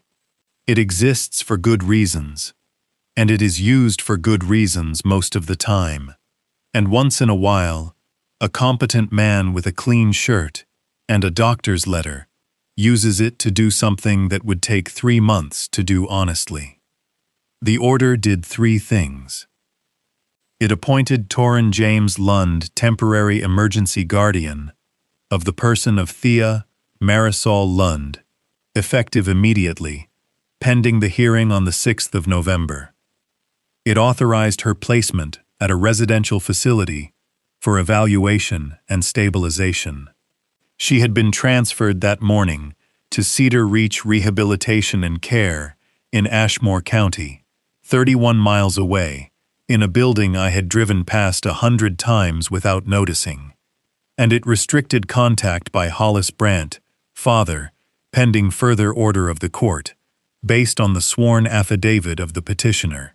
I read it standing in my own driveway, with the deputy waiting to see if I was going to be a problem. I was not a problem. I signed for it. My hand did the long-tailed H it has done since 1978. The sheriff's investigator came the following morning. Detective Ronit Barr is in her 40s, tall, tired, and she has the specific patience of a person who has been lied to for a living for 18 years. She sat at my kitchen table and accepted coffee and put a folder down and did not open it for a while.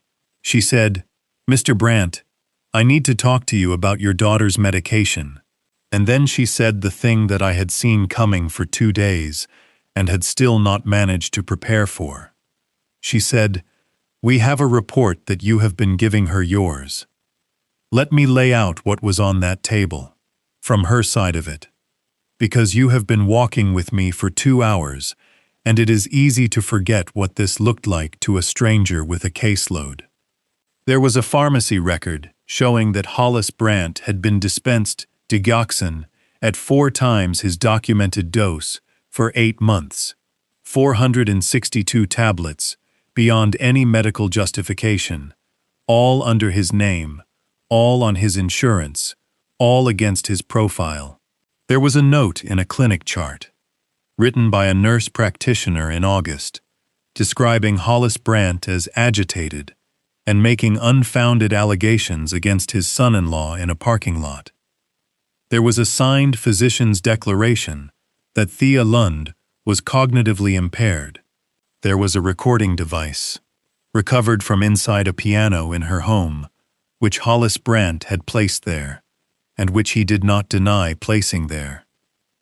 And there was a woman in a bed in Ashmore County, with nausea, weight loss, confusion, a slow heart, and yellow rings around every light, whose father had been in and out of her kitchen for 11 months. Detective Barr did not think I was a monster.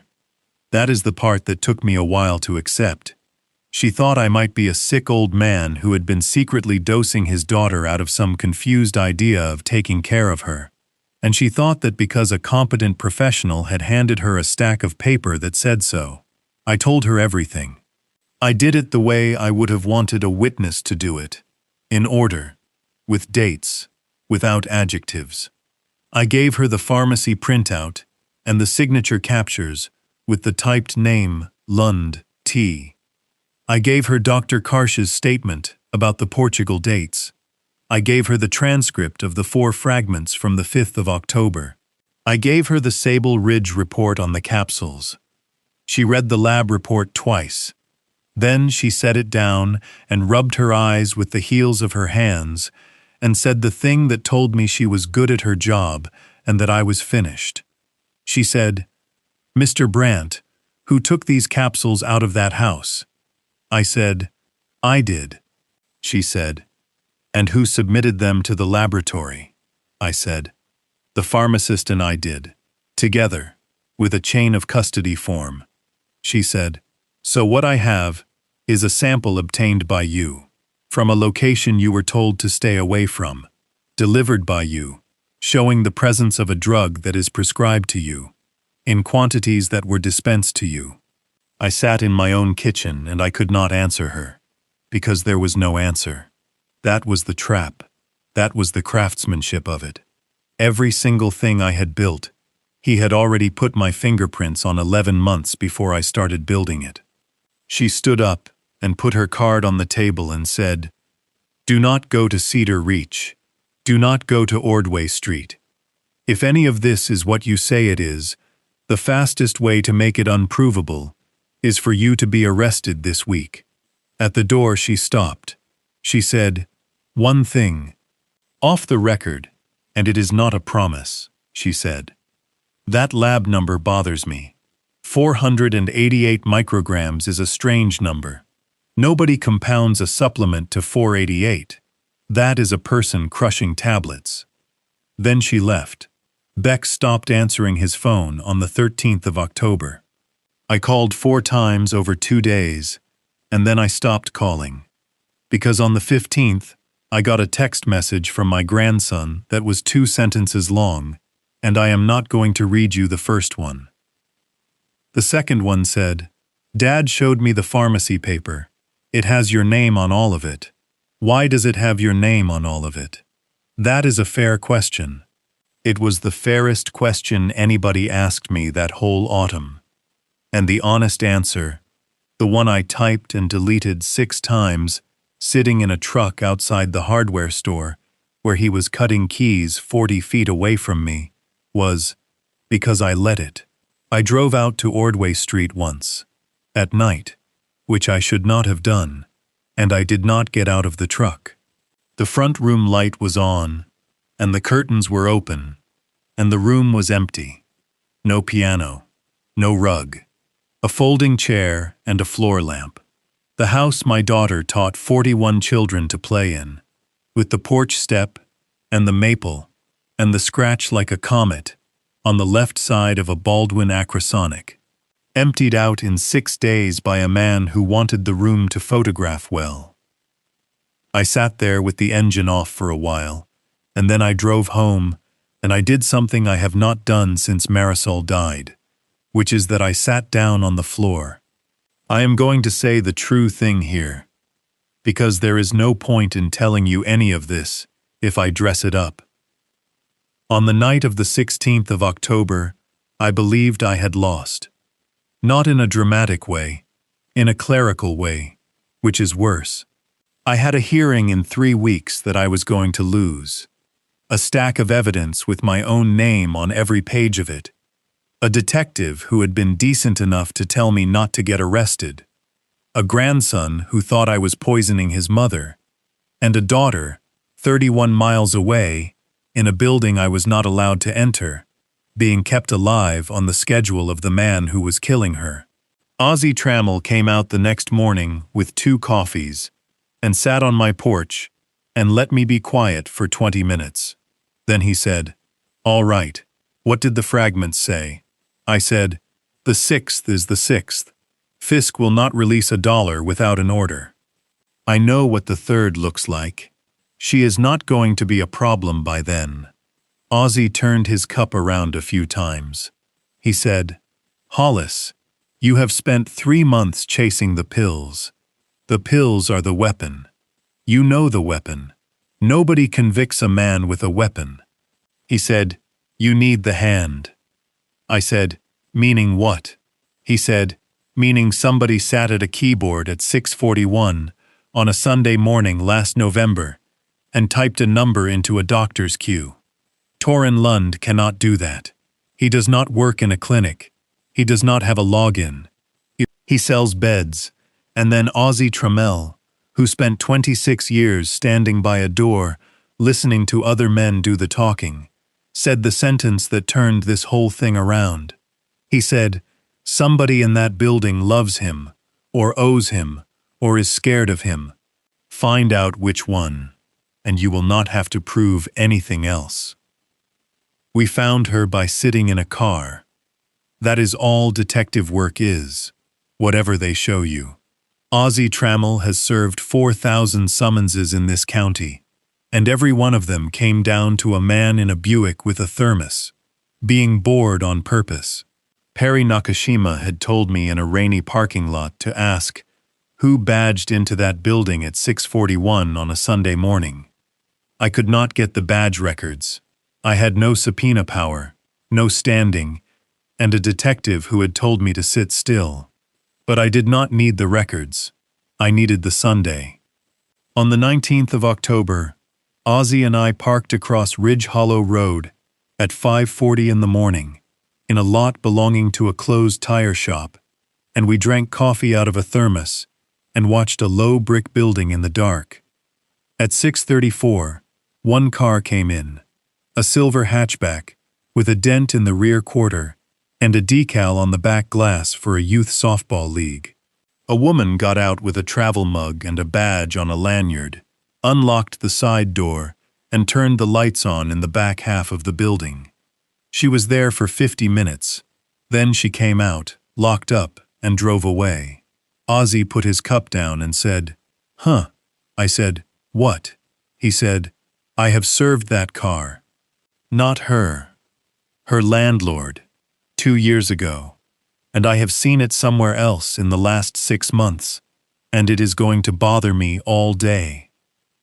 It bothered him until 3 that afternoon, when he called me and said, Ashmore Gardens, staff lot. I was out there in June, serving a dietary manager. Sloan Dvorak, 38 years old, medical assistant at Ridge Hollow Family Medicine, 4 days a week, per diem shifts at Ashmore Gardens on weekends. 2 kids. Divorced. Comes in most Sunday mornings before 6:30 to clear the weekend prescription queue, because it is quiet, and because if she does not, Monday is a war. Ashmore Gardens is where Dr. Milo Strand contracts. Ashmore Gardens leases 11 infusion pumps and 6 specialty beds from Halverson Medical Systems. Torren Lund has walked that building's hallways once a month for 6 years. Everything in this story happened in the same 4 square miles. That is how it always is. People imagine conspiracies as spiderwebs. They are not. They are a small town with 3 employers. I did not go to her at work. I had learned that much in a flooded parking lot in August, and the lesson had cost me my grandson. I waited 9 days. I found out where she took her laundry on Tuesday nights, because Ozzy found out. And on the 28th of October at 7 in the evening, I walked into a laundromat on Bellamy Street and sat down 2 chairs from a woman folding a child's softball uniform. I did not say her name. I did not accuse her of anything. I put a manila folder on the plastic chair between us, and I said, "Ma'am, I am not police, and I am not a lawyer, and you can walk away from this, and I will not follow you." She looked at the folder, and then at me, and her hands stopped moving. I said, "My daughter is 46. She teaches piano. She weighs 109 pounds now. She sees a yellow ring around every light in the room. She is in a bed in Ashmore County, and I am not allowed to see her." Then I opened the folder, and I turned it toward her, and I did not say another word for a long time. The first page was a pharmacy profile, with my name on it, and 4 dose changes highlighted in yellow. The second page was a screen capture Dr. Karsh had sent me, showing an order transmitted under her credential at 6:41 on a Sunday morning in November. The third page was a laboratory report from Sable Ridge Analytical. The fourth page was a photograph Beck had taken at Christmas 2 years ago, of Thea at the piano, with her hands up in the air and her mouth open, laughing at something out of frame. Sloane Dvorak looked at that folder in a laundromat with a dryer going behind her, and she put her hand over her mouth exactly the way I had done in the pharmacy, and she said, "Oh God, oh God, she got it, she got it." 3 words, and they told me everything I needed about what she had been carrying since August. I wrote them down in the truck. She did not say, "I do not know what this is." She did not say, "Who are you?" She said, "She got it." The way you say it when you have been praying for 8 weeks, that the thing you did not land where you were afraid it might land. I said, quiet as I could, "I am not here to hurt you. I am here because my daughter has maybe 3 weeks, and in a laundromat on Delvin Street, sitting on an orange plastic chair, a medical assistant told me how it was done, and none of it was clever, and all of it was ordinary." In March of the previous year, before any of this, Sloane Dvorak had made refill entries for her mother's pain medication, after the prescribing doctor had cut her off.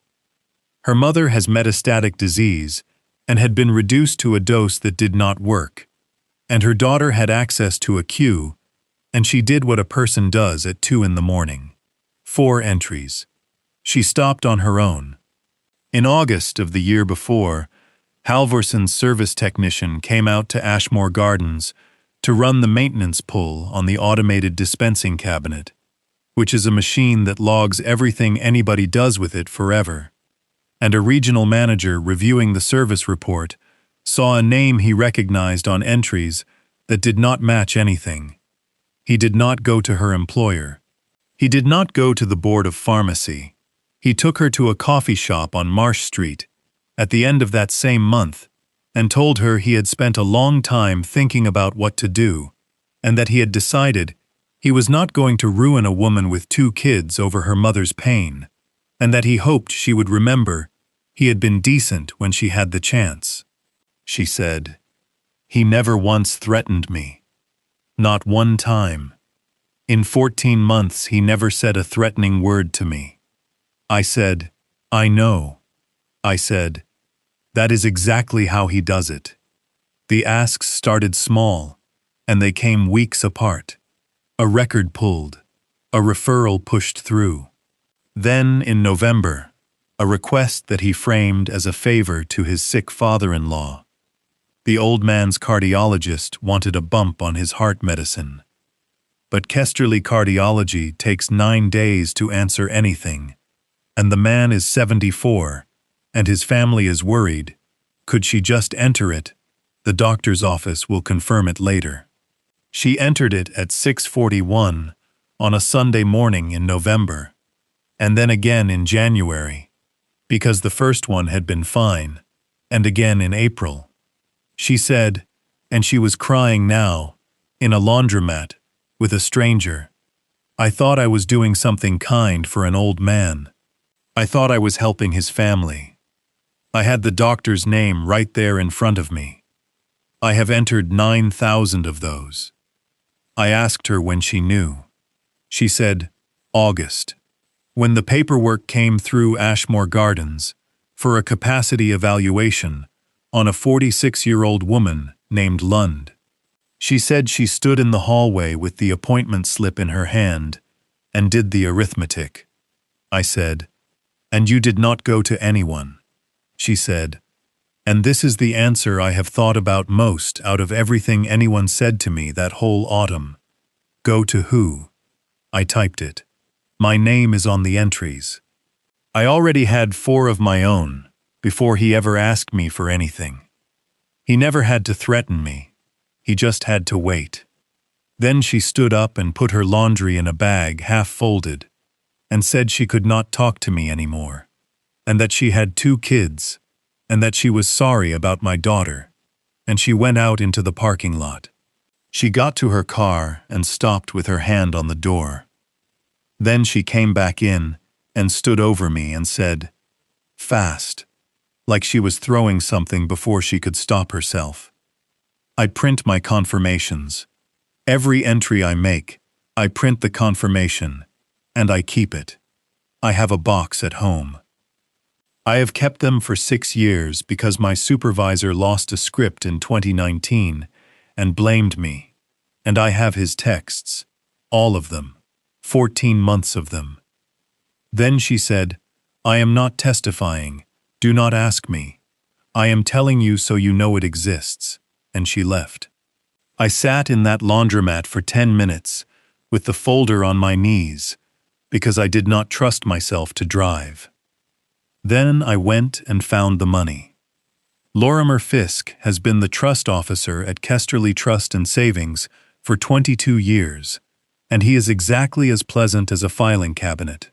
I sat across from him on the 29th of October, and he told me, correctly, that he could not discuss the trust with me, that I was not a beneficiary, and that if I had questions about the administration, I should direct them through counsel. I said, "I am not asking about the trust. I am asking about a man." He folded his hands. I said, "Has Torrin Lund contacted you about it?" Lorimer Fisk looked at the window for a while. Then he said, in the driest voice in Kesterly County, "Mr. Brandt, I am not able to characterize any communications. I will say only that in 22 years of administering trusts, I have developed a strong professional interest in people who ask me the same question 3 separate times." I said, "What question?" And he said, and this is verbatim, and it is the only thing that man said to me in 10 minutes. "I am often asked how principle may be invaded for the health and care of a beneficiary. I am asked much less often, what becomes of the principle if the beneficiary dies?" My grandson came out to Quarry Road on the night of the 29th of October. He did not call first. I heard a car, and looked out, and saw him sitting in it in my driveway, with the headlights off for 4 or 5 minutes, before he got out. He came up on the porch, and he did not sit down. He stood at the rail with his back to me, and said, "I went to see her. Cedar Reach lets a 17-year-old son visit his mother. It does not let her father through the door. He said, she is in a room with a chair and a window that looks at the parking lot. He said she did not know it was Tuesday. He said she asked him twice if he had eaten. And then he said, in the flat voice boys use when they are holding on with both hands, 'Hoss, she had a moment. She got clear. For about a minute she was all the way there, and she grabbed my arm and she said, "Your grandfather did not do this. Whatever they tell you." He would not. I put my hand on the rail next to his, and neither of us looked at the other one. Then he told me about the garage.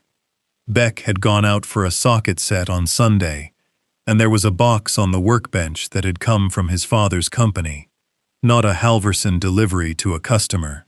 A box with an internal transfer slip on it, checked out on the 24th of October on a company account, to be delivered to a facility in Ashmore County that Beck had never heard of, and that I later confirmed does not exist. In the box was a syringe infusion pump, one of the small portable ones that runs off a battery, a Sharps kit, and a sealed carton of 10 5-milliliter vials that Beck photographed on his phone because he thought it was strange that his dad had medicine in the garage. I looked at that photograph on a boy's telephone, on my own porch, with my reading glasses down on my nose. I am not going to describe the label. I will tell you that Reina Ocampo looked at the same photograph 40 minutes later, and put her hand flat on her chest and said, "That is the injectable form. That is the same drug in an ampule." 11 months of white tablets ground into capsules had been slow on purpose. Slow was the whole design. Slow made it a disease. Fast is a different plan. And then Beck said the last thing, and it was the worst thing anyone said to me in 11 months. He said, "And also Mom's phone is in Dad's desk drawer. She has not had it since the 11th. He said, "I unlocked it, because her passcode is my birthday, and it always has been." He said, "There is a note in it, Hoss, in her notes app. It is 4 lines long, and it says, 'She cannot be what she was, and she does not want us to watch it happen, and she is sorry.'" He said, "My mother did not write that. She spells sorry with a capital S when she is upset. She does it in birthday cards. She has done it my whole life." And then he said, "The file says it was created at 11:20 at night on the 26th of October. She had been in a bed in Ashmore County for 15 days. I want to be very plain about what we understood on that porch, my grandson and I. Because from that moment, there was a clock in the room, and it did not stop until it stopped. The slow way had died. It died on the 3rd of November. Torrin Lund had spent 11 months building a legal road to $1.6 million. Make her incapable. Get appointed. Petition the trustee. Invade principal for her care, at a facility that would bill through a company he could steer. Slow, ugly, and almost impossible to prosecute, because every step of it happens in the open, with a doctor's signature on top. But a compliance officer at Halvorson Medical Systems, named Ward Ellsbury, had moved a lease portfolio audit forward, from January to the 3rd of November, and had emailed the regional managers about it on the 29th of September. "Do not call me and tell me what the 3rd looks like." On the 3rd of November, Halvorson was going to open 11 months of phantom leases to facilities that do not exist, and a man was going to stop being a regional manager and start being a referral to the county prosecutor. And a man under criminal referral does not get appointed conservator of anybody's estate on the 6th. So the legal road was closed. There was one road left, and it does not require a judge, and it does not require Lorimer Fisk to release $1. If Thea died, the trust poured into her estate. He was her sole heir, and the executor named in a will they signed together in 2009. There was also, as we learned later from the carrier, a $750,000 term policy on her life, taken out 26 months earlier, and on the 3rd of November, when the audit came down on him, he would not be a thief, he would be a widower. Companies are gentle with widowers. Prosecutors are slow with widowers. Widowers get time. He had signed her out. Cedar Reach had a discharge scheduled. Home visit, Friday the 31st of October, 11 o'clock in the morning. Released to the care of her temporary guardian. Friday morning at 11, and a note in her telephone, dated in advance. We had, that night, 36 hours. I drove to Justine Pell's office at 10 o'clock at night, and she came down in a raincoat over her pajamas, and unlocked the door, and Ozzie Trammell was there, and Raina Ocampo came from the store, and at 11:15, Sloane Dvorak's silver hatchback pulled up at the curb, with a cardboard file box on the passenger seat. She had said she was not testifying. I had not called her. Raina had called her. One pharmacist, to a woman who had spent her life around medicine, and said 7 words. He has ampules of it now. Sloane. She carried that box in herself, and set it on the dining table that Justine uses for a desk, and she said, in a wrecked voice, "I want a lawyer, and I want to do this anyway." 6 years of printed Q confirmations in date order. 14 months of text messages. Exported. And it was in the texts that we found the rest of it, and I will give you 3 of them, because those 3 are the ones a jury heard in March, the 8th of November of the previous year, at 9:40 at night. Sloan, I know it is a Sunday. He is 74, and Karsh's office is a black hole. You would be doing an old man a kindness. The 2nd of April, at 6:10 in the morning, 0.5 milligram, 90 count. And can you make the sig say patient convenience? It looks better. The 14th of September, at 11 at night, I need the Lund file at Ashmore to reflect the August visit as a neurology consult, not an intake. Strand will not care. He signs 40 of these a month. Detective Ronit Barr came to Justine Pell's office at 7 o'clock the next morning, which was Thursday the 30th of October, and she read for 2 hours without saying anything at all. Then she closed the box and she said, "All right, this is real." And then she told us the truth about what she could do, and it is the part of this story that people find hardest to hear. She said, "I can have a warrant for the Halverson records by Monday. I can have his phone by Monday. I have to go to the prosecutor. The prosecutor has to go to a judge, and the judge is Alcantara, and she is on the bench until 5 today, and she has a docket tomorrow." She said, "What I cannot do is stop a lawful discharge tomorrow morning at 11 o'clock, executed by a person holding a valid emergency guardianship order signed by that same judge. I would need that order vacated. That is a motion, and a hearing, and even on an emergency basis that is Monday." Justine Pell said, "And if we file today?" Barr said, "Then a judge who signed an emergency order 3 weeks ago on a doctor's declaration gets asked to reverse herself on the word of a man who is a named respondent in the case and who has already been reported for tampering. Maybe she does it. Maybe she sets it for Monday. Monday was the 3rd. There was a silence in that room. And then I said the thing I had been turning over since 4 o'clock that morning, sitting on the edge of my bed in the dark. I said, "Then we do not go to the judge." "Not first," I said. "Tonight, at 7 o'clock, in the Elwood Room, at the Kesterly Grand, Halverson Medical Systems is holding its regional awards dinner. 240 people. Every facility administrator in 4 counties. The regional vice president, Delia Marchetti, and Ward Ellsbury, who is a compliance officer with an audit in his hands on Monday morning. And at approximately 8:40, between the salad and the dessert, they are giving Torrin Lund the award for Regional Manager of the Year." Ozzie Trammell said, "Hollis, what are you going to do? Stand up in a hotel ballroom?" I said no.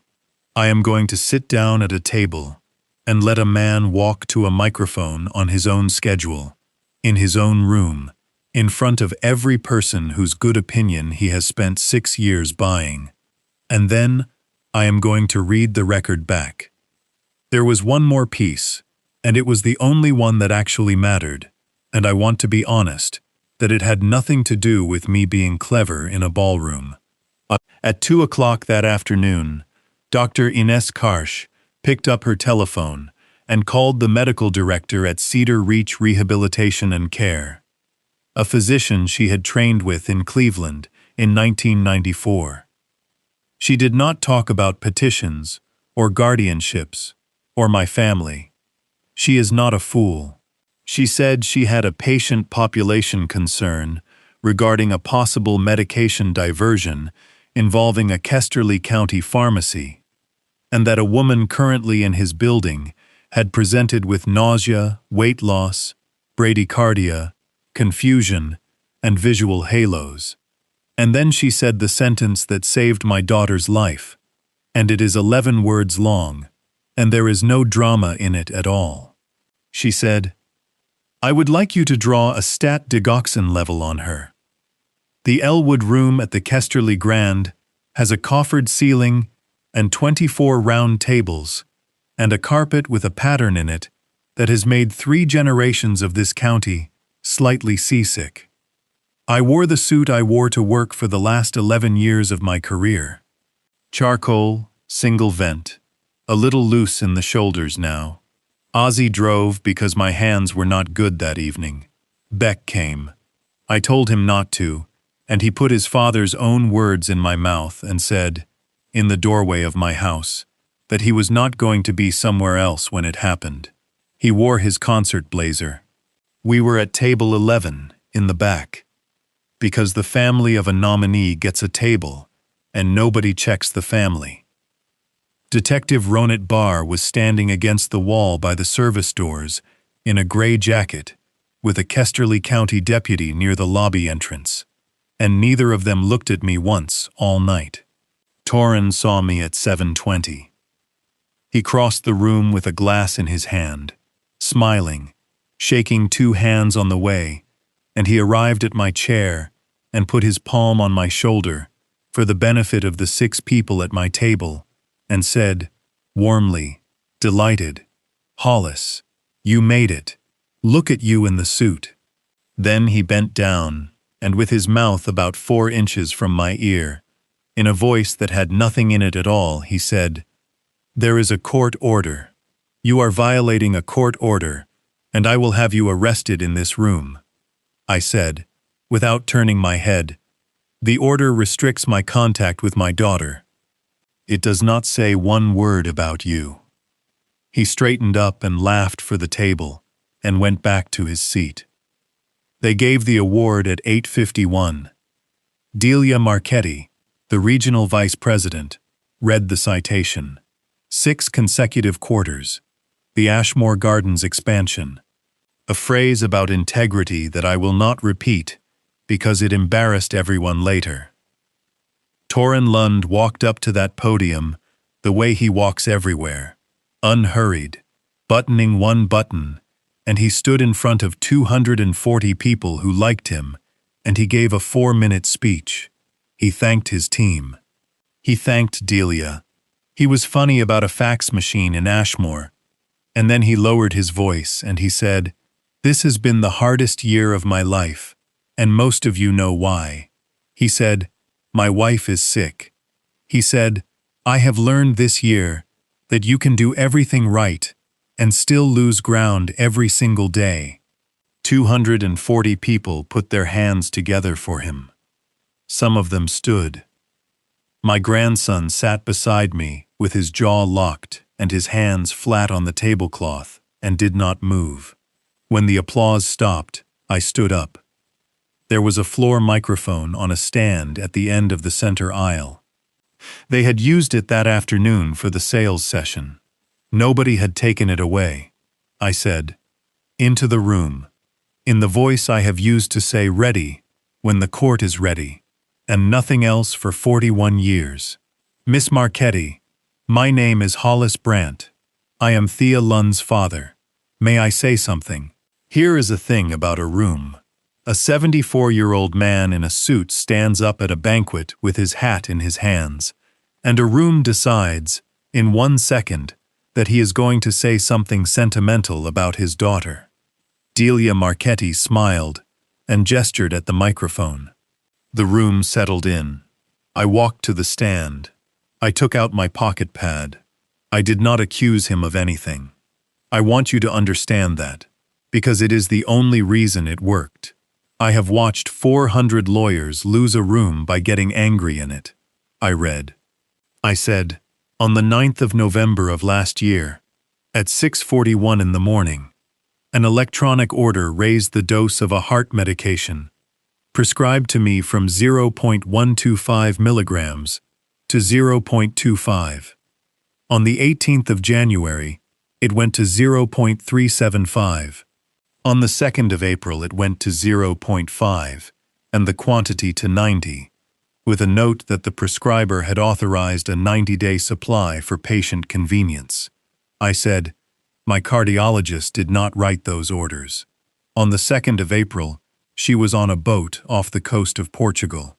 I said, between last November and this June, 462 tablets, more than I have swallowed, were dispensed in my name from Fenwick Drug on Bellamy Street. 9 of the 11 pickups were signed for by a person other than me. The transaction record types that person's name as Lund, T. The room had gone quiet in a way that rooms do not usually go. I said, on the 8th of October, a laboratory outside Columbus reported that 2 capsules taken from a bottle labeled as a dietary supplement in my daughter's kitchen contained 488 micrograms each of that same medication. She takes 2 a day. She has taken 2 a day since the spring. I said, I am now going to read 3 text messages. And I read them. The Sunday one, about doing an old man a kindness. The April one, about making the SIG say patient convenience because it looks better. The September one, about making a file at Ashmore Gardens reflect a visit as a neurology consult because Strand signs 40 of these a month. Somebody at table 9 said, out loud, oh my God. Torrin was still standing beside the podium with the award in his hand. And now he came forward and he said, loudly, over me. And his voice had gone up half an octave, and he could not get it back down. This man is 74 years old, and there is a court finding that he is a danger to my wife. That prescription is his. His name is on every page of it. He has been in my kitchen every week for a year, and that was fair. That was the strongest thing he had. Half that room turned to look at me. I let it sit for 4 seconds. Then I turned a page. I said, Mr. Ellsbury, Ward Ellsbury. At table 3, a man in a brown suit stood halfway up with a napkin in his hand. I said, on the 24th of October, an internal transfer slip on a Halverson account, number 417-0993, released a portable syringe infusion pump, a Sharps kit, and a sealed carton of 10 5-milliliter vials for delivery to a facility named Ashmore Ridge Transitional Care. I said, I have never been able to find that facility. It has no license with the state. It has no address. Sir, you have a laptop on your table. Would you look and tell this room whether Halverson Medical Systems has a customer by that name? Ward Ellsbury sat down. He typed for 11 seconds. I counted them. Then he stood back up and said, into a room of 240 silent people, in the voice of a man watching his own career divide into a before and an after, there is no such customer. There is no such account. That equipment went out to nobody. Torrin Lund put the award down on the podium. He did it carefully. And then he started for the side doors. Not running, walking. The way you walk when you have decided the room is over. Detective Barr was standing in front of them. And that was when my telephone rang in my pocket. At 9:04 in the evening. At a floor microphone in the middle of a hotel ballroom. I have thought since that I should have let it go. But it was Dr. Karsh's number. And it had been ringing in my head since 2 o'clock that afternoon, and I answered it standing there in front of everyone. I listened for about 20 seconds. I said thank you. I closed the phone. Then I said, to the room, and I could not make my voice do what I wanted it to do anymore. That was Dr. Ines Karsh. 90 minutes ago, at Cedar Reach Rehabilitation in Ashmore County, they drew blood from my daughter. The therapeutic range for that medication is 1/2 to 2 nanograms per milliliter. Hers is 4.1. They have transferred her by ambulance to Kesterly General. They have started the antidote. The physician says he believes they got to her in time, and that if she had gone home tomorrow morning, He does not think anyone would have caught it. I stood at that microphone, in a ballroom, with a coffered ceiling, and I looked at the man who had carried 200 hands at my wife's funeral, so that I would not have to. And I said, the only thing I said to him all night. I said, Torin. For 41 years, my job was to sit in a room and write down what people said, so that later on, nobody could argue about what happened. I said, not once, in 41 years, did I ever get to read any of it back. Then I sat down at table 11 next to my grandson, who was crying, and I put my hand on the back of his neck, and I did not watch them take his father out through the lobby. Here is what happened to everyone. I am going to give you the numbers, because numbers are what I have instead of a speech. My daughter was in Kesterly General for 9 days. 2 of them in the intensive care unit. They gave her digoxin immune fragments, which is the antidote, and her heart rate came up out of the 40s over about 11 hours. And on the 4th day, she told a nurse that the lights had stopped having rings around them, and then she cried for a long time about it. Her weight came back over 5 months. The yellow went in a week. The delay in her hands, the half-second between deciding and doing, took until April, and there is a piece of it that has never entirely gone. Her cardiologist says it may not. She was 46 years old, and she was carrying 1 milligram a day for the better part of a year. The emergency guardianship order was vacated by Judge Ruth Alcantara at 9 o'clock on the morning of the 31st of October, which was 11 minutes before Cedar Reach would have released my daughter into the care of her temporary guardian. Judge Alcantara has since issued a standing order in this county requiring 2 independent medical evaluations by physicians with no financial relationship to the petitioner before any emergency capacity order issues on an ex parte basis. It is 4 paragraphs long, and it will outlive all of us. The petition was dismissed with prejudice on the 6th of November, on the day it had been set for hearing. It took 90 seconds. Torin James Lund was indicted on the 14th of November. He went to trial in March, and he did not take the stand. The jury was out for 6 hours and 10 minutes.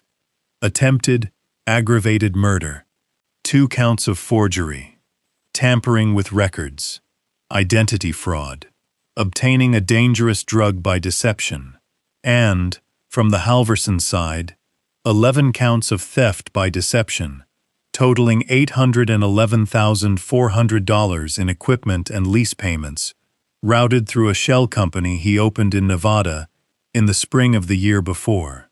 28 years. First eligibility for parole at 24. He is 50 now. Restitution of $811,400 to Halverson Medical Systems, which he does not have and will never pay. The $750,000 policy on my daughter's life was voided by the carrier. Under this state's slayer statute, he would have taken nothing from her estate in any event. My daughter's divorce was final in July. She revoked the will in January from a chair in my kitchen with a pen in her left hand because her right one was still slow. Sloane Dvorak walked into the prosecutor's office with her lawyer on the 3rd of November and gave them everything, including the 4 entries of her own that nobody would ever have found. She pleaded to 2 counts of falsification, 5 years of community control, 400 hours of service, and she surrendered her certification permanently. She testified for 2 hours in March, and she was the reason the jury was out for 6 and not 16. Her mother died in February. I sent flowers. I have thought 100 times about whether that was the right thing to do, and I still do not know. Dr. Milo Strand was not charged. The state medical board suspended his license for 18 months, fined him $30,000, and permanently barred him from performing capacity evaluations. He signed 3 pages after 11 minutes, with a woman he had never met. And that is not a crime in this state. And I think about that more than I think about Torin. Perry Nakashima gave a deposition in February. I was in the room, because Justine let me sit in, and when it was over, he came around the table and shook my hand and said, "Well, you were right about the building. You were just wrong about the man." Reina Ocampo was commended by the State Board of Pharmacy in June. She has rearranged the whole store now. Nobody says anything about it anymore. Ozzy Trammell has never once mentioned that he was the one who said find the hand. I have mentioned it for him, publicly, twice, and he has changed the subject both times. And Beck. My grandson worked at Delvin Hardware and has slept in my spare room since November, and he did not talk about it for the first 4 months. He has been up to see his father twice. I drive him, and I wait in the parking lot with the engine off, and I do not ask him anything on the way home, and when he wants to say something, he says it somewhere around the Route 9 grade. He starts at Ohio State in September. He is going to study accounting, which he says is because it is steady, and which I believe is because of what I did with a pocket pad on a porch. I got the piano back in April. The dealer in Ashmore still had it in the back with a tag on it.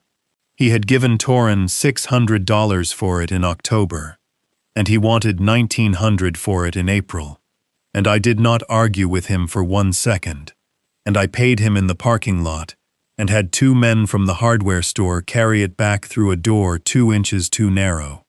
It sat in that front room for 6 weeks with nobody touching it. On a Saturday in the middle of June, my daughter came in from the porch with a glass of iced tea, and she stopped, and she looked at it, and then she sat down on the bench the way you sit down on a bench you have not sat on in a while. She put her hands on the keys. She played the Chopin, the simplified one, the one Odile Corso could never get through, the one she lost the ending of on the 11th of November 2 years ago. She was not good. Her left hand was a half beat behind the whole way, and she muddied the middle section, and she stopped twice and went back. But she got to the end of it. She played the last 3 bars, and she let the pedal up, and the room went quiet. Then she hit 1 note, up above middle C, and listened to it, and frowned. And my daughter said, in the flat, mildly irritated voice of a woman who has come home and found the house in a state, "Dad, this D is flat. This D has been flat for years. Why has nobody in this family done anything about that?" I did not answer her, because I could not. I sat down on the floor beside the bench, 75 years old, in the front room of the yellow house on Ordway Street, and I put my head against the walnut side of my wife's piano, next to a scratch shaped like a comet, and I cried the way I did not cry at the funeral, or in the pharmacy, or at the microphone. And my daughter did not say anything about it. She just put her hands back down and started playing scales, slowly, badly, over the top of me, because she did not know what else to do, and because she wanted the room to have a sound in it. My wife had a saying she used for anything that took a long time to come around. She said an old lion does not chase. He is too slow to chase, and he knows it, and so he lies down at the water, in the shade, where he can see the whole crossing, and he waits, because everything that lives has to come to the water eventually. I did not roar at anybody. I never raised my voice 1 time in 11 months. I sat where I could see the crossing, and I wrote down every word, and I waited for the day somebody would finally ask me to read it back. That is the whole story. If any part of it sounded like your life, or like something that happened to somebody you love, put it in the comments, because there is somebody scrolling past tonight who needs to hear that they are not the only one. Subscribe if you want more of these. And if this one meant something to you, and you feel like it, there is a thanks button under this video. No obligation. Ever. Knowing you sat here for 2 hours and listened to me is enough. Go check on your daughter this week.